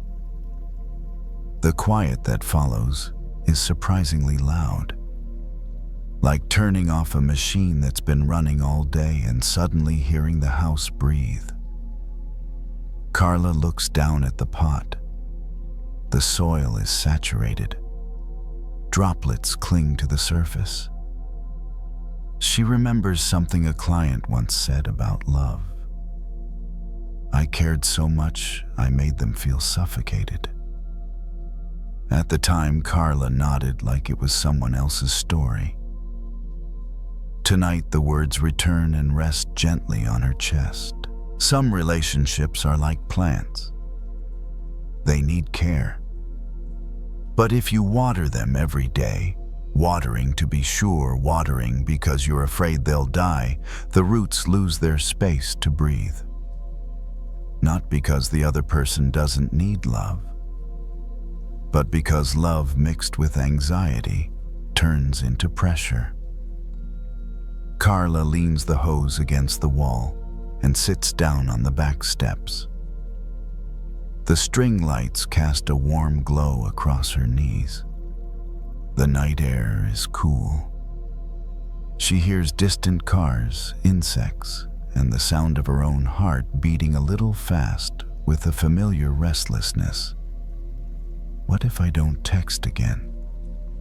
What if I don't ask more questions? What if I leave things alone and they drift away? She looks at the phone resting on the small table by the door. The screen is dark. No notifications. Carla feels the urge to pick it up to check to send one more message just to be sure. And in that moment she sees it clearly. This is a habit. A habit born from love, but fed by anxiety. Carla doesn't judge herself. She's lived this way for years. With clients, with family, with friends. She's used to keeping connection by doing more. But tonight, sitting in front of pots heavy with water, she realizes something very simple. Sometimes loving isn't about adding more. It's about doing less. Less checking. Less intervening. Less watering something that's asking for space. She places a hand on her chest, reminding her body that she's still here. Not abandoned just because she hasn't sent another message. She inhales, then exhales. That exhale lasts a little longer, as if she's experimenting with doing nothing. If you're listening and there's someone in your life you keep wanting to water with worry, texting more, asking more, imagining more, that's okay. You're not wrong for caring. You're just using too much water on roots that need air. Carla looks back at the small plant. Its leaves are still green. Nothing has died just because she turned off the hose, and maybe a relationship is the same way. Carla stays seated on the back step a little longer. Not because she's waiting for something to happen, but because there's no reason to stand up right away. After turning off the hose, the space around her becomes noticeably quieter. Not quiet from a lack of sound, but quiet because nothing is being interfered with anymore. The night breeze moves through the yard, so light it only makes the string lights sway slightly. Carla draws her shoulders in a bit, feeling the cool air on her skin. In that pause, she notices something small but clear. Her heart is beating more slowly, not suddenly, not in a forced, relaxed way. Just no longer driven by the question, should I do something else? She looks toward the pots. Water still pools on the surface of the soil, reflecting the lights in tiny points. She knows that by morning, the soil will be less wet. The roots will have space to breathe again. She doesn't need to stand guard. She doesn't need to adjust anything. Nature knows how to do its work when it's left alone. Carla thinks of her daughter. Not to analyze the text message, just the face, the voice, the way she shrugs slightly when she says, "Okay, Mom." Something softens in Carla as she realizes this. Her love doesn't disappear just because she doesn't send another message tonight. It's still there. It's just no longer being watered with anxiety. The phone remains on the small table. The screen stays dark. Carla doesn't touch it. Not because she's forcing herself to let go, but because the urge simply isn't there. And in that not doing, a small trust begins to take root. Relationships don't need to be held together with tension. She stands and walks over to the small plant, bends down to look. One young leaf droops slightly from too much water. She doesn't touch it, doesn't fix it, just looks. Then she smiles very gently, the smile of someone who's realized she doesn't have to do anything more for things to live. Carla steps back inside and pulls the door closed, not locking it, just closing it to keep the warmth in. The living room light is soft. She moves slowly as if her body is relearning a pace without urgency. Each step carries no question that needs answering. When she lies down in bed, Carla pulls the blanket up to her shoulders.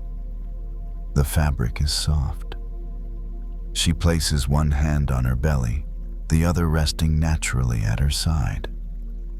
Her breath moves in and out, no longer caught in her chest the way it was before. She doesn't try to lengthen it. She just lets it happen. A thought passes through tomorrow. I can check in again. Then it fades. Not because she pushes it away, but because it doesn't need to be decided tonight. Some decisions don't need to be watered in the dark. If you're listening and you recognize this habit of loving by worrying more than necessary tonight, you might try something very small. Do nothing extra. Don't send another message. Don't think one more thought. Just give the roots of everything some space. Love doesn't disappear when you pause. It changes shape. From tight to soft, from control to trust, from fear of loss to permission. Carla exhales a little longer than usual. Her shoulders sink into the mattress. Her body understands something now. She doesn't have to keep every relationship alive by force. Some parts belong to nature, and nature, when trusted, usually does its work well. If you fall asleep at some point while listening to this story, that's perfectly fine. You're not missing anything. Everything important is still growing even while you rest. And if you're still awake, there's no need to push sleep to arrive. Just lie still, let the breath keep doing its work, and allow this night to remain unwatered. Listen for a little while, and then let everything grow on its own.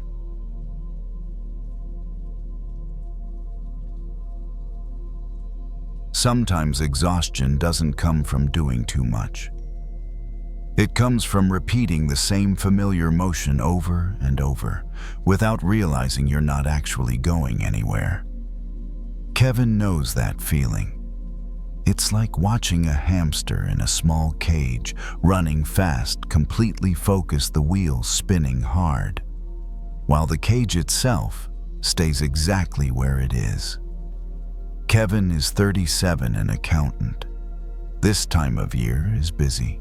The kind of busy where days and nights blur together without clear edges. That evening, the office is almost empty.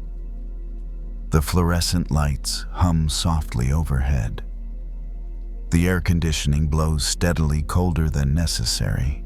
On his desk, a spreadsheet glows on the screen, long rows of numbers lined up neatly, as if they've never known what it means to be tired. Kevin takes a sip of cold coffee. The bitter taste makes him wince slightly. He sets the cup down and looks back at the screen. His fingers move quickly, switching tabs, dragging the mouse, scanning. One number, then another. No major errors, no problems. And still he keeps checking as if running faster might take him somewhere else. In his head, everything is running too. The to-do list. The tasks already finished, but still needing another review. The tasks not yet done, but already imagined ahead of time. He knows this feeling well. If he stops, something will be missed. If he stops, the wheel will stop spinning, and that would mean it isn't safe. Kevin shifts in his chair, leaning back, then forward again. The chair makes a small sound. He doesn't notice. He's used to his body speaking while his mind doesn't listen. In the corner of the room, the printer gives a soft beep and then goes quiet.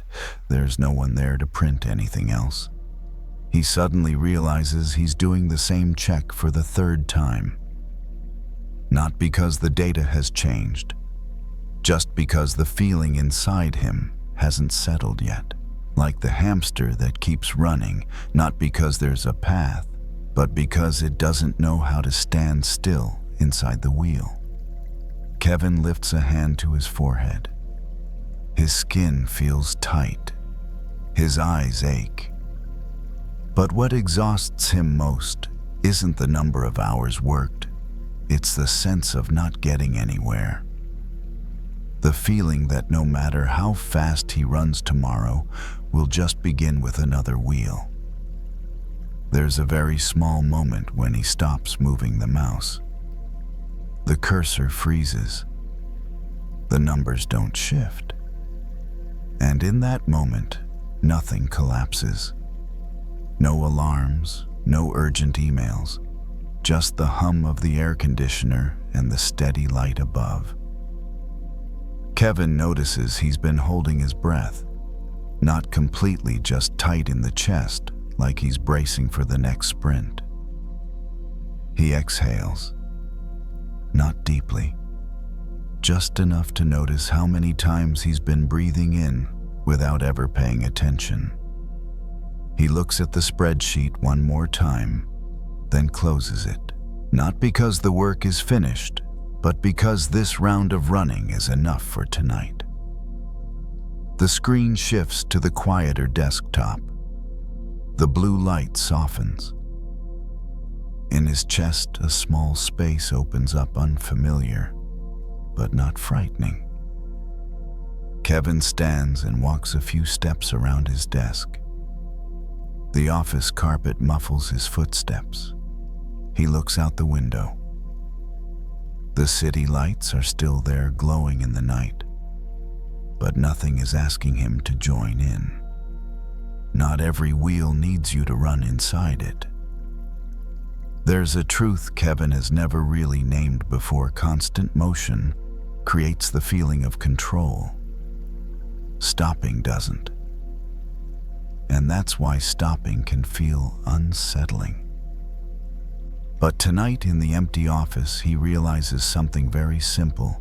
He isn't tied to this wheel.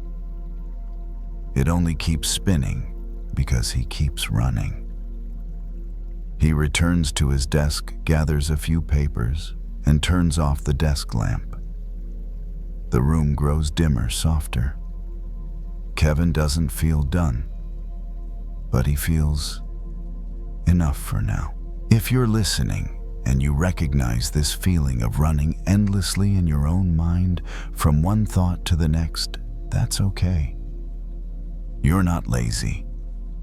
You're not failing. You're just inside a wheel that's been spinning for too long. And sometimes the only thing needed is to step out of it. Not forever, just for tonight.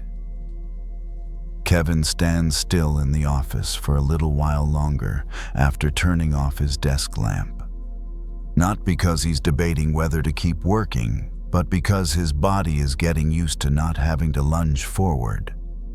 When a movement has been repeated long enough, stopping can feel a little unsteady, like stepping onto solid ground after getting off an escalator.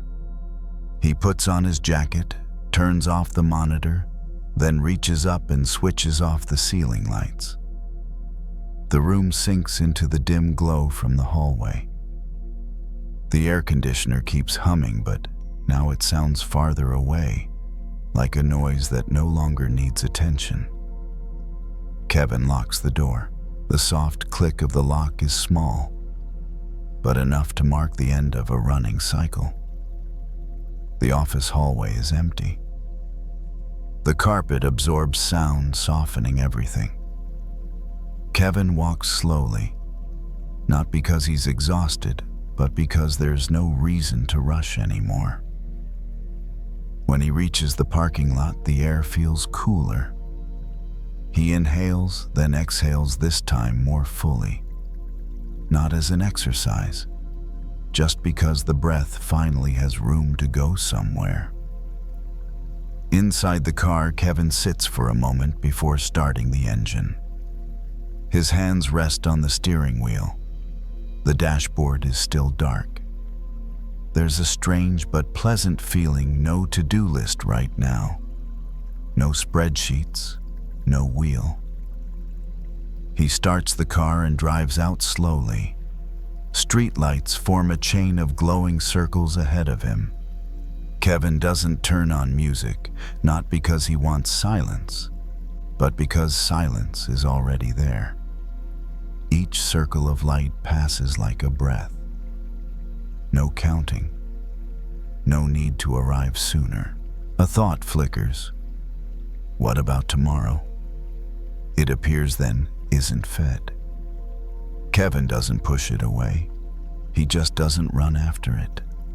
And without anyone driving the wheel, it slows on its own.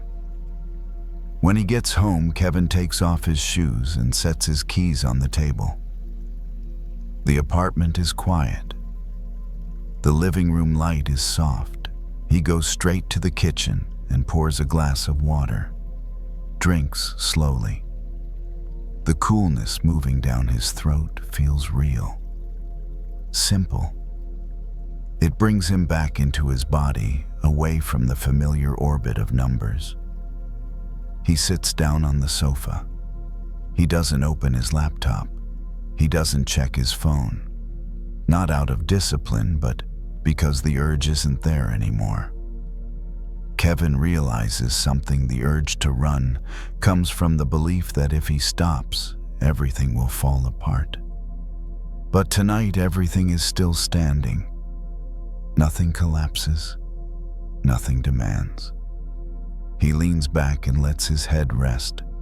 His eyes drift half closed. Breath in, then out. Slower. Between the breaths, there's a small pause. In that pause, there's no goal to reach. No wheel that needs spinning. If you're listening and you recognize this habit of running in your own mind, from one thought straight into the next, tonight you might try standing still for a single beat. You don't have to stop forever. Just don't run a little longer. The wheel slows down when there's no force pushing it. Kevin stands and walks to the bedroom. Lights turn off behind him. When he lies down, he doesn't adjust the pillow again and again. He doesn't search for the perfect position. He just lets his weight be held. There's a quiet kind of safety in being supported without having to do anything. One last thought flickers light as a firefly. I did enough for today.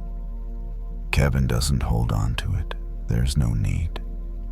It dissolves like everything else when it isn't gripped. His breathing slows. The wheel in his mind doesn't stop completely, but it turns slowly enough that it no longer makes noise. And in that slowing, his body knows what comes next. If you fall asleep at some point while listening to this story, that's perfectly fine. You're not missing anything. The wheel can wait until morning. Tonight you don't need to run. And if you're still awake, that's okay too. Just lie still a little longer. Let the quiet widen and allow the familiar motion to pass on its own. Tonight you don't need to go anywhere. Just step out of the wheel and rest. The mirror didn't flatter her. It never did. Not under that bathroom light, not this late, not after a day that had already taken too much out of her. Madison leaned forward slightly, elbows resting on the edge of the sink, and stared at her own face like it belonged to someone she was still trying to understand. The apartment was quiet. The kind of quiet that makes even small sounds feel loud. The faucet dripped once after she turned it off. Somewhere in the building, a distant door closed. The fan above her hummed softly, pulling warm air upward. Madison had spent most of the day looking at versions of herself. The version she posted. The version she replied with. The version she performed in short clips and captions, smiling at the right moments, sounding confident at the right times. She was good at it. She'd learned how to be on without it looking like effort. But now, alone in the bathroom, she felt like a phone with too many tabs open, bright heated, still running even after the work was over. She reached for a makeup wipe, dragged it across her cheek, and watched the cotton come away, slightly tinted. She did it again, slower this time. There was something calming about the motion. Simple. Quiet. No audience. In the mirror, her eyes looked tired. Not just sleepy tired in the way someone gets when they've been holding themselves together all day. She tried to smile just to see. It looked strange, like a gesture borrowed from another room.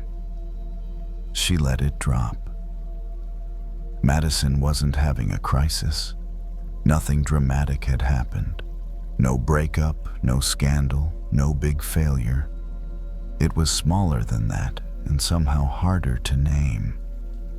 It was the feeling that her worth lived outside of her. In reactions, in numbers, in who noticed, in whether she was wanted, admired, approved of. And when the noise stopped, she wasn't always sure what was left. She turned the faucet on again, letting water run over her hands. The sound filled the bathroom with a steady hush. She splashed her face, then patted it dry with a towel that smelled faintly like laundry soap. Her phone buzzed from the counter. A notification. She didn't pick it up. Just let it sit there, lighting up the edge of the sink and then going dark again. For a moment, she watched herself breathe. It was such an ordinary thing to notice, but it made her feel strangely human. Not a brand, not a profile, just a person with lungs and skin and a nervous system that didn't care how many likes she got that day. Madison leaned closer to the mirror, studying a small line near her mouth she hadn't noticed a year ago. It wasn't deep, it wasn't alarming, but it made her think about time and how quietly it moves through you. A memory drifted in something her grandmother used to say when Madison was little, when she'd run to her crying over a scraped knee or a bad day at school. "Smile at yourself first," her grandmother would say, gentle but certain. "Don't wait for the world to decide if you're worth being kind to." Madison had rolled her eyes back then. It sounded like something from a greeting card. But standing here now, it didn't feel cheesy. It felt practical, like advice for surviving in a world that trains you to outsource your self-worth. She set the towel down and stared at her reflection again this time. without scanning for flaws. She tried to look at herself the way she might look at a friend who'd had a long day. The way you look at someone you don't need to critique, someone you just want to understand. Her shoulders dropped slightly. It wasn't magical. It didn't fix anything. But it shifted something like moving a lamp so the harsh shadow softens. Madison placed one hand on the edge of the sink, grounding herself, and let the other rest on her own collarbone for just a second. The warmth of her skin under her palm felt real, immediate. Not a thought, not a story, just contact. She breathed in, then out, not as a technique, just as a permission. The phone buzzed again faintly. She ignored it again. The world could wait 2 minutes. The world could wait 10. She looked at her own eyes in the mirror. Not the whole face, not the whole image, just the eyes. They were still her eyes, even after everything. Even after the long day, the constant output, the constant comparison. Something in them was still steady. She didn't smile yet, not fully. But she softened her mouth just a little, like she was letting go of a habit she didn't need to keep holding. And in that small softening, she noticed a quiet truth. It wasn't that she needed more validation. It was that she needed to stop treating herself like someone who had to earn kindness. Madison turned off the bathroom light and left the door slightly open as she walked toward her bedroom. The hallway was dim, calm, the kind of dim that tells your brain it's safe to slow down. Behind her, the mirror stayed where it was reflecting an empty bathroom. It wasn't waiting to judge her. It wasn't asking for anything. It was just there. And for the first time all day, that felt like a relief. Madison lay back on her bed without turning on the lamp. The room was lit only by the soft glow from the streetlight outside filtered through the curtains. It wasn't dark enough to disappear into, but it was dark enough to stop inspecting everything. She rested one hand on her stomach, feeling it rise and fall. The other hand lay open beside her palm, up, fingers loose. Her body seemed to understand before her thoughts did that nothing more was required of her tonight. The day replayed itself in fragments. A comment she'd reread too many times. A moment where she'd wondered if she should have said something differently. A brief spike of relief when a post did well, followed by the quiet drop afterward. None of it arrived with the same sharpness it had earlier. It came through a layer of distance now, as if softened by the dim light. She thought again of the mirror.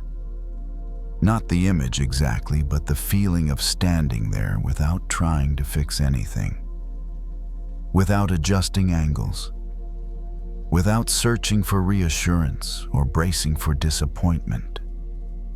Just meeting herself as she was. That felt new. Madison realized how rarely she did that. How often she approached herself like a problem to solve a version, to improve a thing, to optimize. Even rest had become something she tried to do well, something to succeed at. But lying here with the room quiet and her phone face down on the nightstand, she felt no pull to perform. No need to curate. No one to convince. The thought came gently without insistence. I'm already here. She remembered how easy it had been earlier to place her hand on her own chest. How grounding it felt to feel warmth instead of judgment. It hadn't been dramatic. It hadn't changed her life, but it had changed the tone of the moment. Sometimes healing wasn't about breakthroughs. Sometimes it was about not adding another layer of pressure. Madison rolled slightly onto her side, tucking her knees in just enough to be comfortable. The sheets were cool. The pillow held the familiar shape of her head. Her breathing slowed, not because she told it to, but because there was space for it to do so. She thought about how long she'd been waiting for permission to feel okay. Waiting for the right response, the right reaction, the right signal from outside herself. As if peace were something that had to be handed to her by someone else. But nothing had stopped her from offering it to herself. The mirror hadn't demanded anything. It hadn't praised or criticized. It had simply reflected what was there. And what was there beneath the layers of effort and expectation was someone who was tired but still whole. Someone who didn't need to earn rest. Someone who didn't need to be impressive in order to be worthy of care. Madison felt her jaw unclench slightly. Her shoulders sank into the mattress. A small exhale left her longer than the ones before. There was no urgency to fall asleep, no goal to reach. If sleep came, it would come. If it didn't, this quiet was still enough. She imagined the mirror again now, empty, the bathroom light off. Nothing staring back. Nothing asking her to be different. Just a room at rest. Her thoughts began to drift, not in a scattered way, but in the slow, wandering way that comes before sleep. Images blurred together. The sharp edges of the day softened. Madison didn't think about tomorrow. She didn't plan. She didn't rehearse.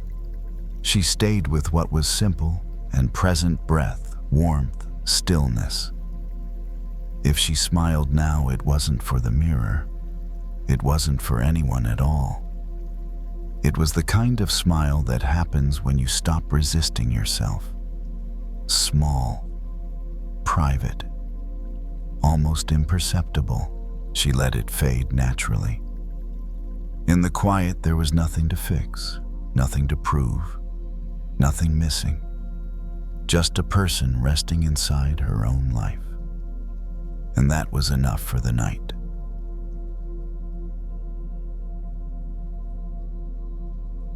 The box was heavier than Jason expected. It scraped softly against the wood floor as he pulled it out from under the bed, inch by inch, like it had been hiding down there on purpose. A thin layer of dust coated the top. He ran his finger across it and left a clean line through the gray. Jason sat back on his heels and stared at the box for a moment, as if waiting for it to explain itself. He hadn't planned to do this tonight. He'd only meant to straighten up his room, fold a couple shirts, stack some papers, clear the chair that had become a second closet. It was late and he'd been feeling restless in that familiar way.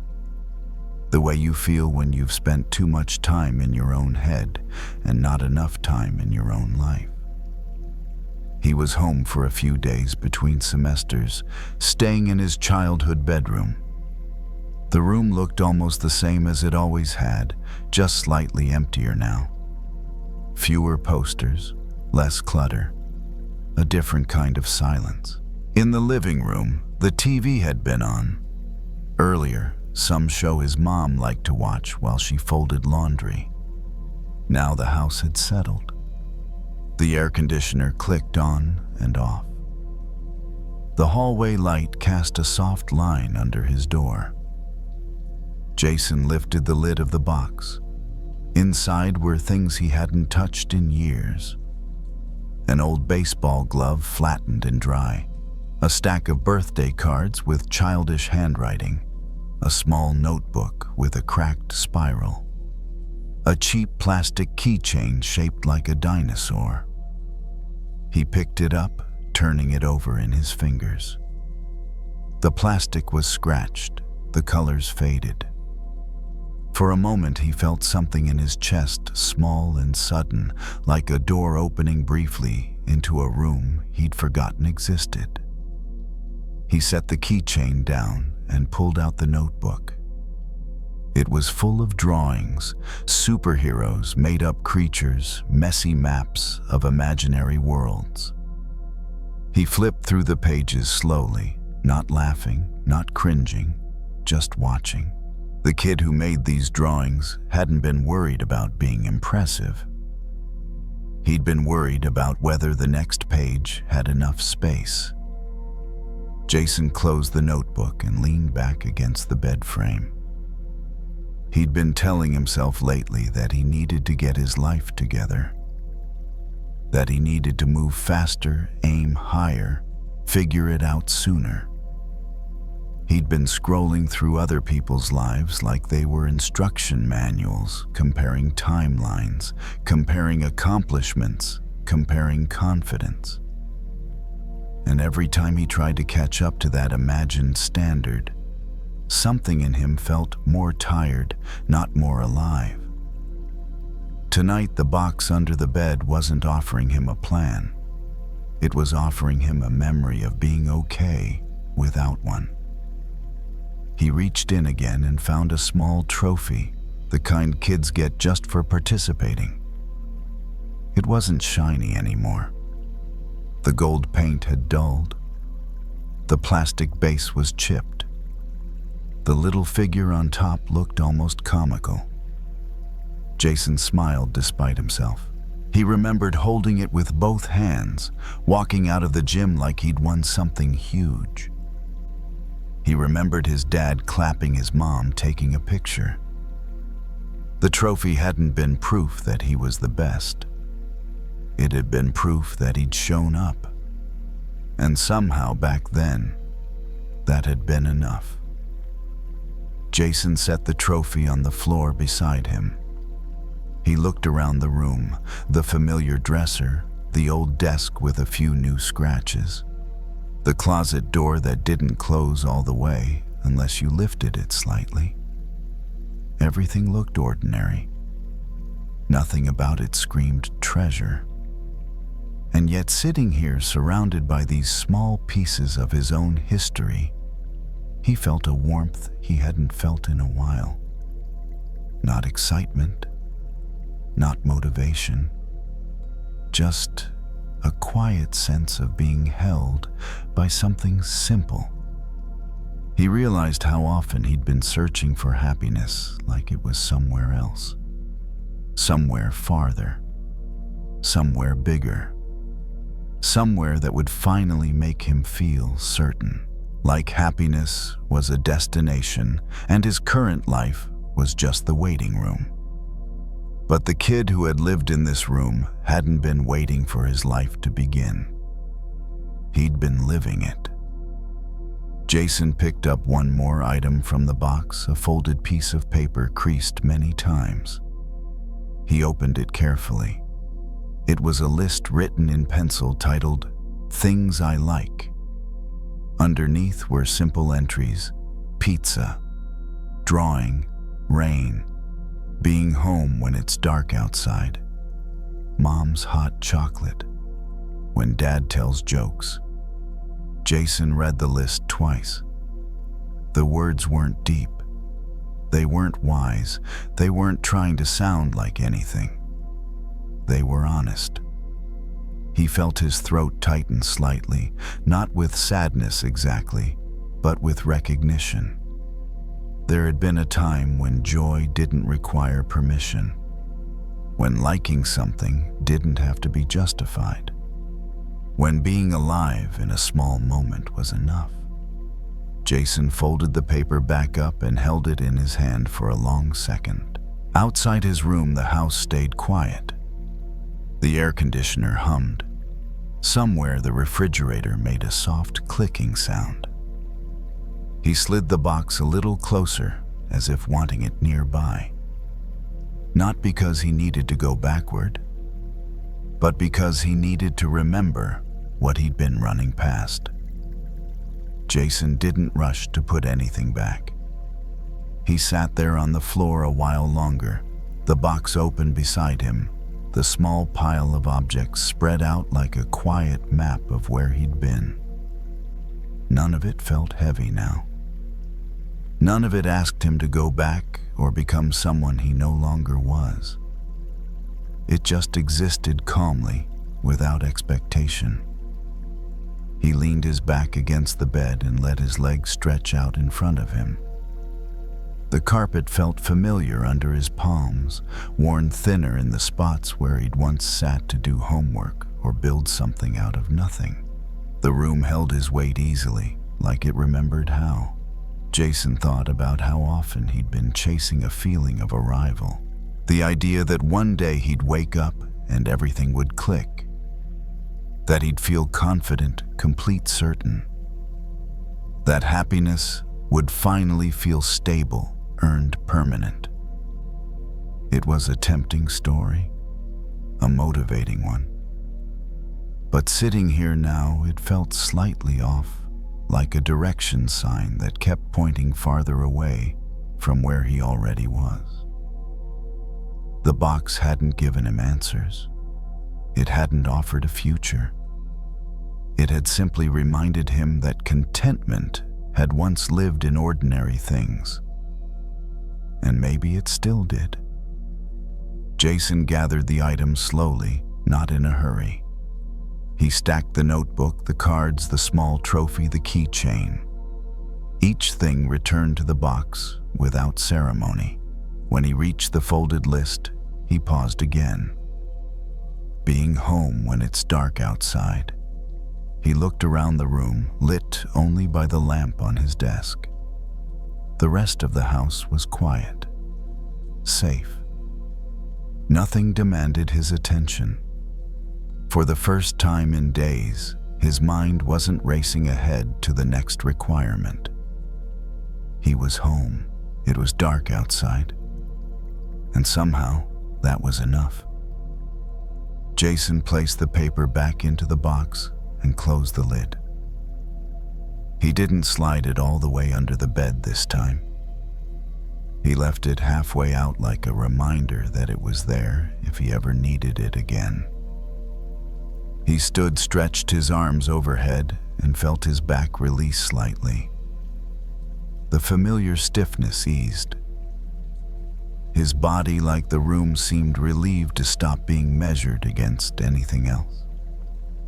Jason changed into an old t-shirt and lay down on the bed. The mattress felt softer than he remembered. Or maybe he was just more willing to let himself sink into it. He stared up at the ceiling for a moment, watching the faint shadows shift as a car passed outside. His thoughts drifted not in a searching way, but in a slow, wandering one.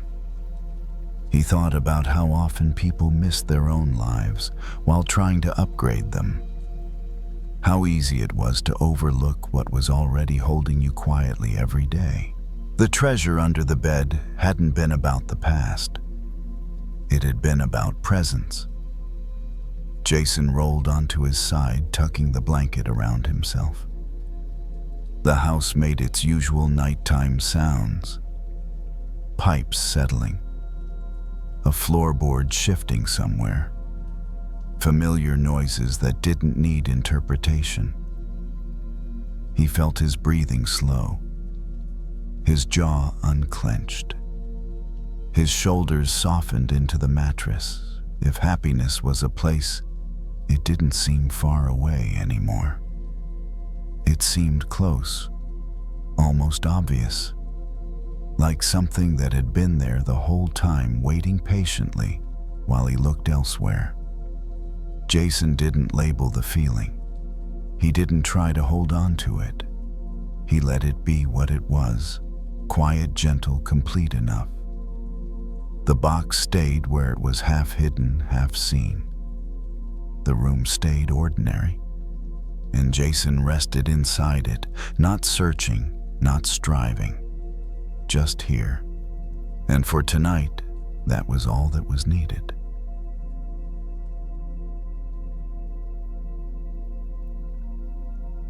The hotel room was quiet in the way only temporary places are. Not the quiet of home, but the kind that doesn't know you yet. The air conditioner hummed steadily. A thin line of light slipped in through the edge of the curtains from the parking lot outside. Ava lay on the bed with her shoes already kicked off, suitcase still closed near the door, as if she hadn't decided whether to stay or leave. She was supposed to be resting. That's what layovers were for. That's what people said. But rest didn't always arrive just because the body stopped moving. Sometimes the mind kept pacing, flipping through unfinished thoughts, the way fingers flip through songs that never quite land on the right one. Ava reached for her phone, then stopped. She set it face down on the nightstand and stared up at the ceiling instead. The faint texture of the paint caught the light differently in each corner, uneven, imperfect. She followed it with her eyes until her thoughts slowed just enough to notice her own breathing again. She thought about how often her life felt like this room. Useful, functional, in motion, but somehow paused. At 29, Ava had learned how to pack light. She knew how to walk quickly through airports, how to smile without overthinking, how to adjust to time zones and expectations. She was good at moving forward. What she wasn't good at was knowing when she had arrived. Lately, a quiet unease had been following her. Not panic, not despair, just a low hum beneath everything, like a melody waiting for its next note. Is this it, or am I still warming up? She rolled onto her side and reached into her carry-on, pulling out a small notebook she kept tucked in the front pocket. It wasn't a journal exactly, more like a place for fragments, lines she liked, half-formed thoughts, things she didn't want to forget but didn't yet know how to finish. She flipped it open. Most of the pages were unfinished. Sentences that stopped mid-thought. Lists without conclusions. Ideas circled once, then left alone. Ava traced one line with her finger. It had been written months ago during another night in another city. I think I'm waiting for the part where it all makes sense. She smiled faintly and closed the notebook. Growing up, she'd believed life would have clear movements, verses, choruses, a bridge that explained everything before the ending arrived. She'd imagined she'd know when she reached the real part, the part that would confirm she was on the right track. But nothing had announced itself. Instead, life had unfolded quietly. Job offers that felt both exciting and uncertain. Relationships that ended not with explosions, but with gentle drifting apart. Choices that seemed reasonable at the time, then ambiguous later. Nothing had gone wrong, and yet something felt unfinished. Ava sat up and swung her legs over the side of the bed. The carpet was soft under her feet, patterned in a way she would never remember tomorrow. She walked to the window and pulled the curtain back just a little. Outside the parking lot, lights cast pale circles on the pavement. A few cars sat still, engines ticking faintly as they cooled.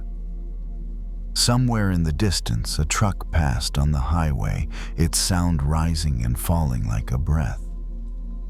She thought about how songs worked, how the first verse often didn't explain much, how melodies repeated before they resolved, how some of the most meaningful parts were transitions, places where nothing seemed to happen, but everything was quietly shifting.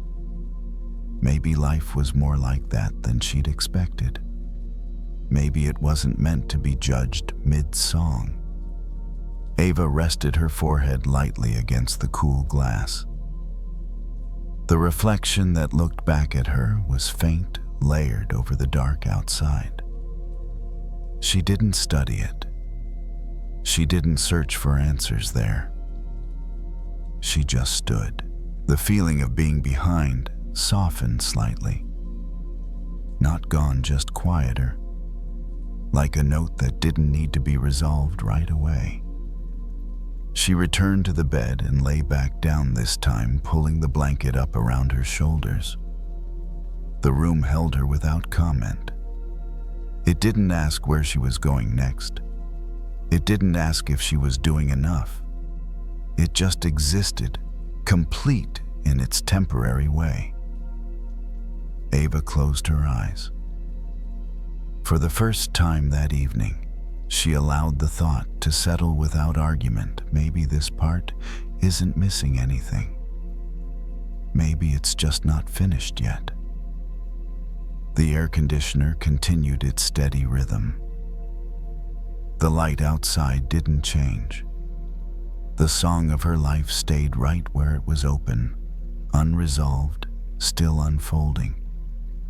And that, for now, was enough to rest inside. Ava didn't fall asleep right away. She lay there listening to the quiet mechanics of the room, the steady hum of the air conditioner, the faint electrical buzz inside the walls, the distant sound of tires on asphalt far below. None of it asked for her attention. It was the kind of background noise that didn't interrupt thought, but gently slowed it. Her mind wandered again, but this time without urgency. She thought about all the moments she'd labeled as in between. The jobs that weren't quite careers. The relationships that mattered, but didn't last. The cities she passed through without planting roots. She had treated those chapters like placeholders, like they were supposed to lead somewhere else before they could count. But lying here now, she wondered if that was fair. Songs didn't rush to their endings. They lingered. They repeated phrases. They left space between notes. Ava rolled onto her back and placed one hand on her chest, feeling the gentle rise and fall beneath her palm. Her heartbeat was calm, unremarkable, steady enough to trust. She remembered being younger and assuming that clarity would arrive all at once. That one day she'd wake up knowing exactly who she was and what came next. That life would lock into place like a finished composition. Instead, it had kept improvising. And maybe that wasn't a flaw. Maybe it was the nature of being alive. She thought about the notebook again, about all the half-written lines she'd collected over the years. She'd always told herself she'd finish them later when she understood more. But maybe the unfinished lines weren't waiting to be completed. Maybe they were meant to stay open, like questions that didn't need answers to be meaningful. The room felt softer now, as if the edges had blurred. Ava adjusted the pillow under her head and felt her shoulders sink deeper into the mattress. The tension she'd carried earlier, the sense that she was running out of time, had loosened its grip. She wasn't late. She wasn't early. She was simply here inside this measure of the song. Outside, a car door closed. Someone laughed briefly, then the sound faded. Life continued without announcing its purpose, without explaining itself. Ava let her breathing follow the rhythm of the room. In, out. No effort, no correction. She realized she'd been judging her life as if it were already over, as if the ending had been written and she was falling short of it. But you couldn't judge a melody before it resolved. You couldn't call a song incomplete when it was still being played. The pressure to define herself softened. She didn't need to know where everything was leading. She didn't need to label this chapter. She didn't need to turn her uncertainty into a problem to solve tonight. Some parts of life were meant to be lived before they were understood. Ava's thoughts slowed, further drifting like notes stretched longer than usual. The sense of being unfinished no longer felt like a failure. It felt like permission. Permission to continue without explanation. Permission to rest without resolution.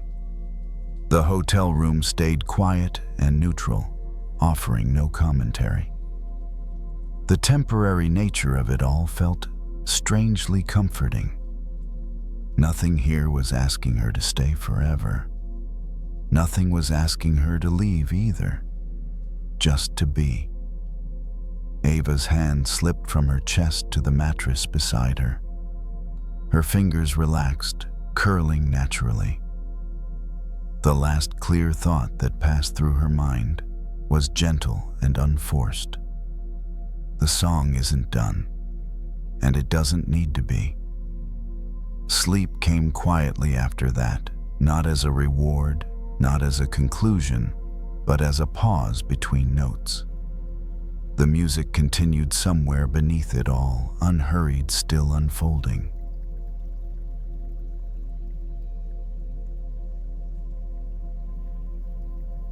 The parking lot was still dark when Marcus turned the key. The engine came to life with a low, familiar sound, steady and unremarkable. He didn't pull out right away. He let the car sit there, headlights off, dashboard glowing softly in front of him. It was that hour before morning, fully decided to arrive, the sky not quite black, not quite blue. Marcus rested his forearms on the steering wheel and looked through the windshield. The road ahead was empty. No traffic, no rush. Just pavement stretching forward, waiting. He'd been awake for a while. Not because he couldn't sleep, but because his body had learned this schedule too well. Years of early shifts had trained him to rise before the world did, to move before anyone asked. He liked that about himself. He liked being reliable. He liked being the one who showed up. But lately, something about that had started to feel heavy. Marcus was 41 now. A UPS driver. Strong hands, strong back. The kind of person people counted on without thinking much about it. When something needed to be carried, he carried it. When something needed to be done, he did it.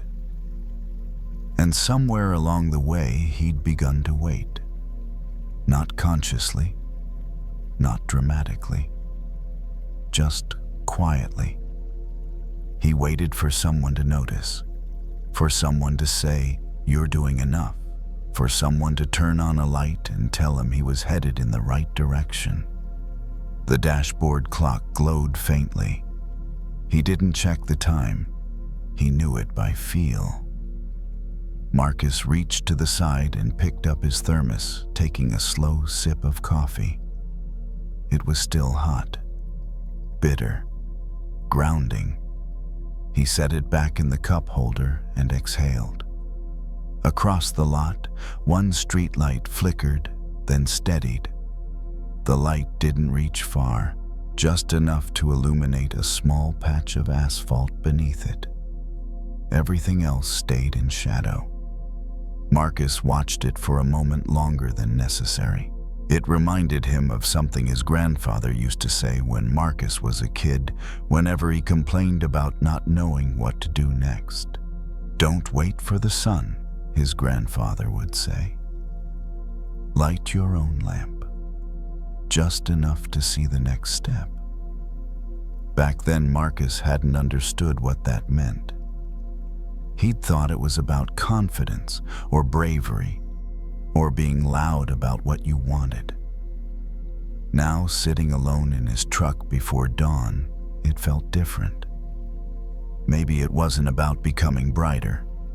Maybe it was about becoming steadier. Marcus rested back against the seat. The fabric was worn, molded to his shape over years of use. This truck had seen a lot of his days: early mornings, long routes, quiet lunches eaten alone.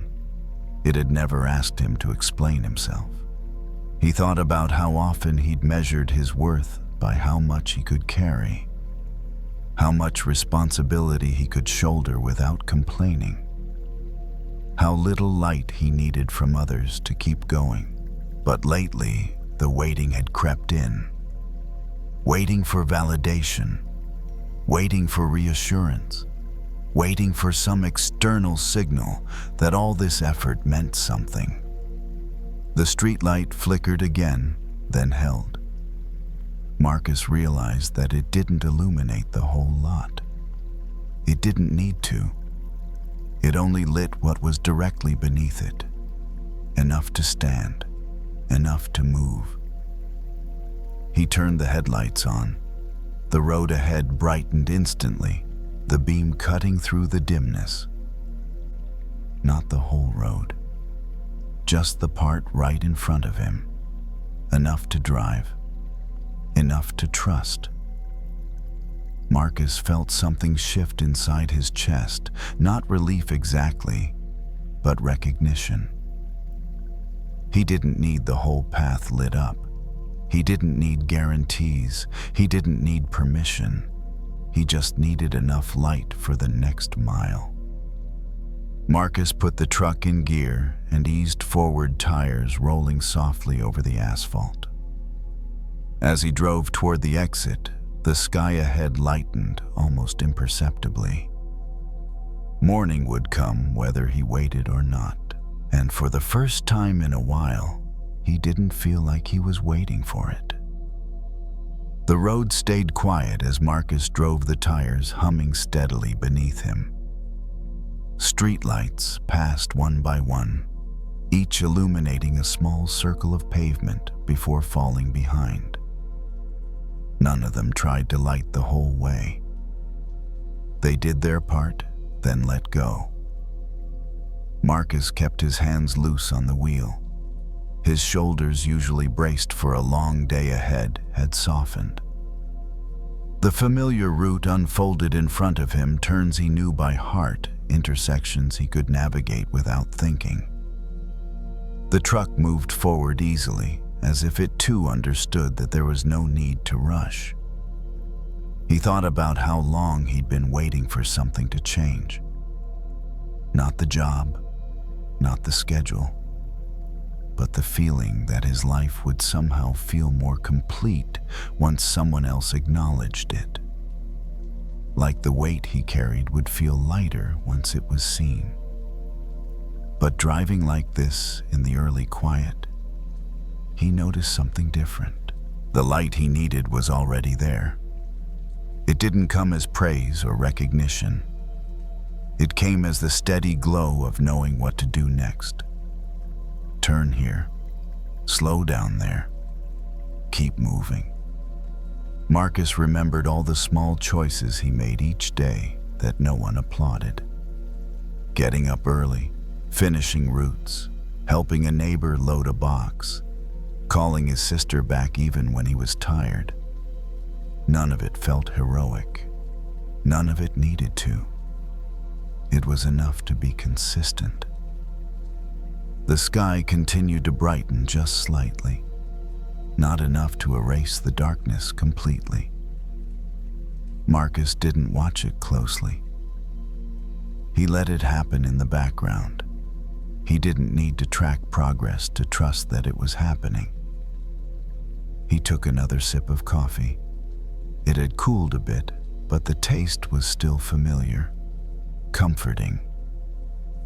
He smiled faintly, thinking about how many mornings had started exactly like this.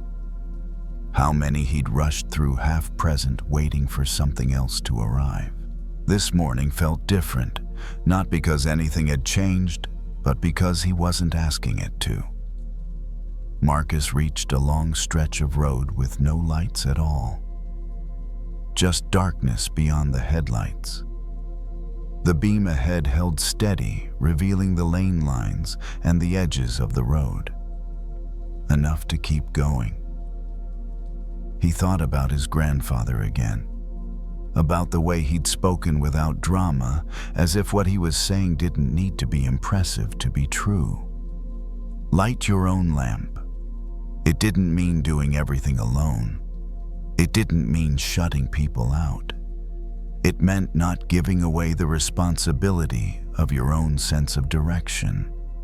It meant trusting that your inner sense of enough didn't have to be approved by anyone else. Marcus felt his breathing deepen naturally, matching the rhythm of the drive. In, out. The road flowed under him mile by mile. He wasn't thinking about the rest of the day anymore. He wasn't rehearsing conversations or counting stops. He was just here in motion, guided by a light that moved with him. The truck turned into another lot, then another street. The world was waking slowly now. A few cars appeared. A storefront sign flickered on. Ordinary life beginning again. Marcus parked briefly, shut off the engine, and sat in the quiet that followed. The sudden stillness felt complete, not empty. He rested his hands in his lap and closed his eyes for a moment. He didn't feel the need to ask whether this was enough. It was. The light had done its job. The path had revealed itself step by step. And Marcus, steady and unremarkable in the best way, continued on. The oil lamp didn't burn brighter than necessary. It simply stayed lit. And that was all it ever needed to do.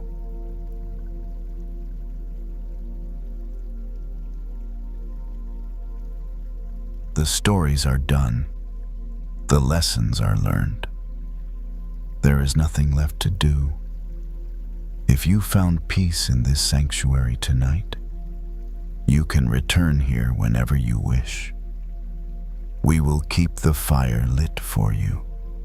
If you wish to support this channel, you may leave a gentle like or subscribe, so we can find each other again in the vast ocean of the internet. But now, as we move into the final space of rest, let's plant seeds of peace deep into your subconscious. Let go, drift, and let these truths become your own.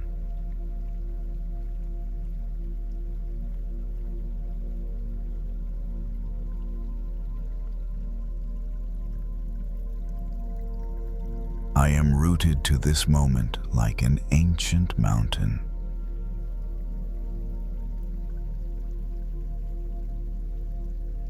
I am rooted to this moment like an ancient mountain.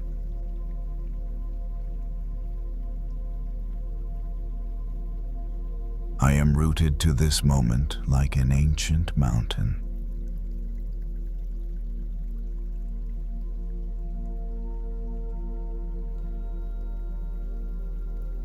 My body feels heavy and solid, like warm stone.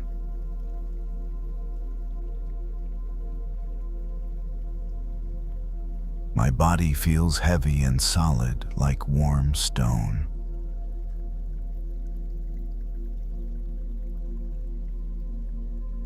My body feels heavy and solid like warm stone.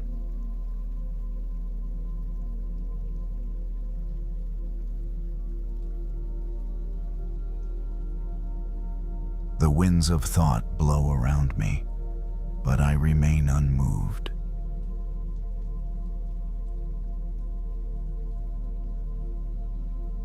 The winds of thought blow around me, but I remain unmoved. The winds of thought blow around me, but I remain unmoved.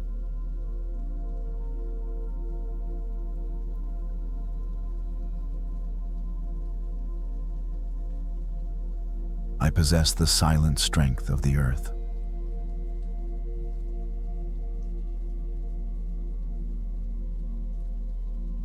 I possess the silent strength of the earth.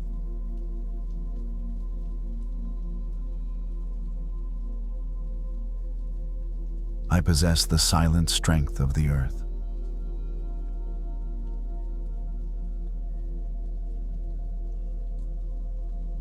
My stillness is ancient and deep.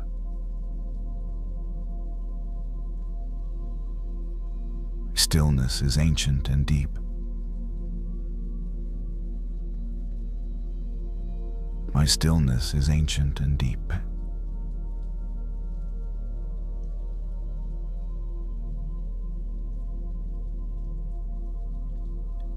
Stable and completely safe.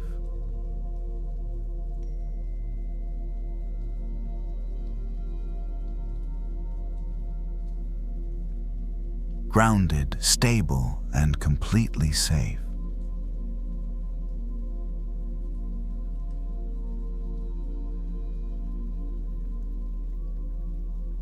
I am grounded, stable, and completely safe.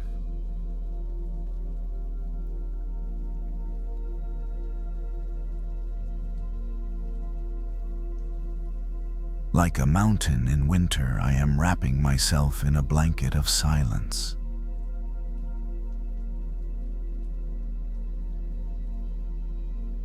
Like a mountain in winter, I am wrapping myself in a blanket of silence.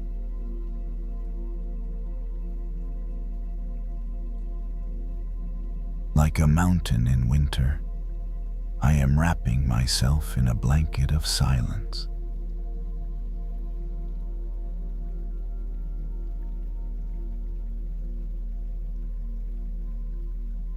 I rest in the foundation of my own being.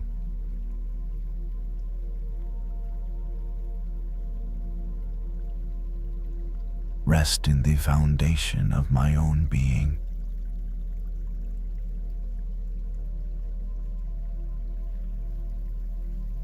Rest in the foundation of my own being.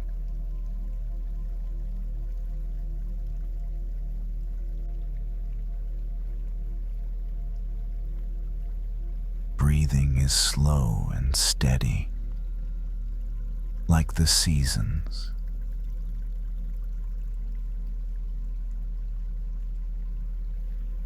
My breathing is slow and steady like the seasons.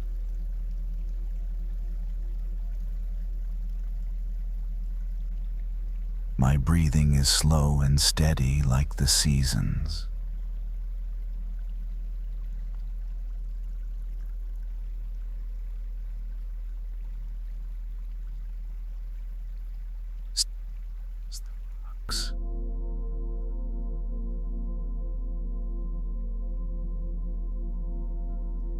As timeless as the rocks.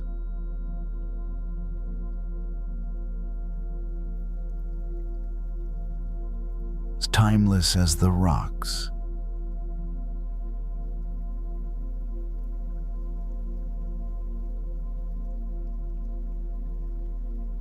The earth supports me. I can let go of holding myself up.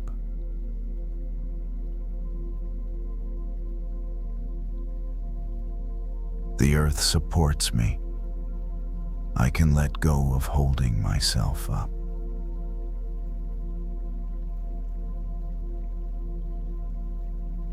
The earth supports me. I can let go of holding myself up.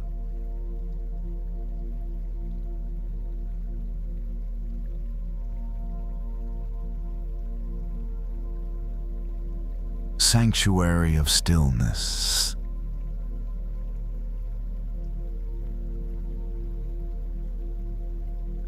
Sanctuary of stillness.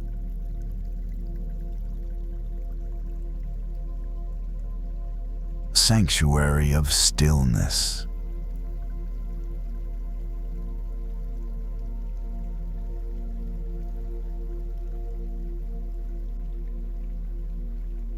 External noise cannot shake my inner ground.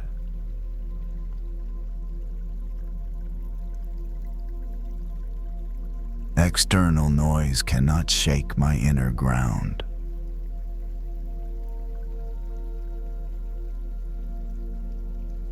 External noise cannot shake my inner ground.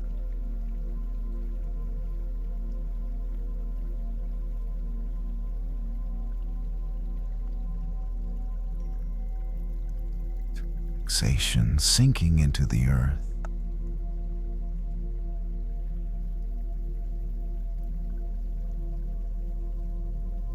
Relaxation sinking into the earth.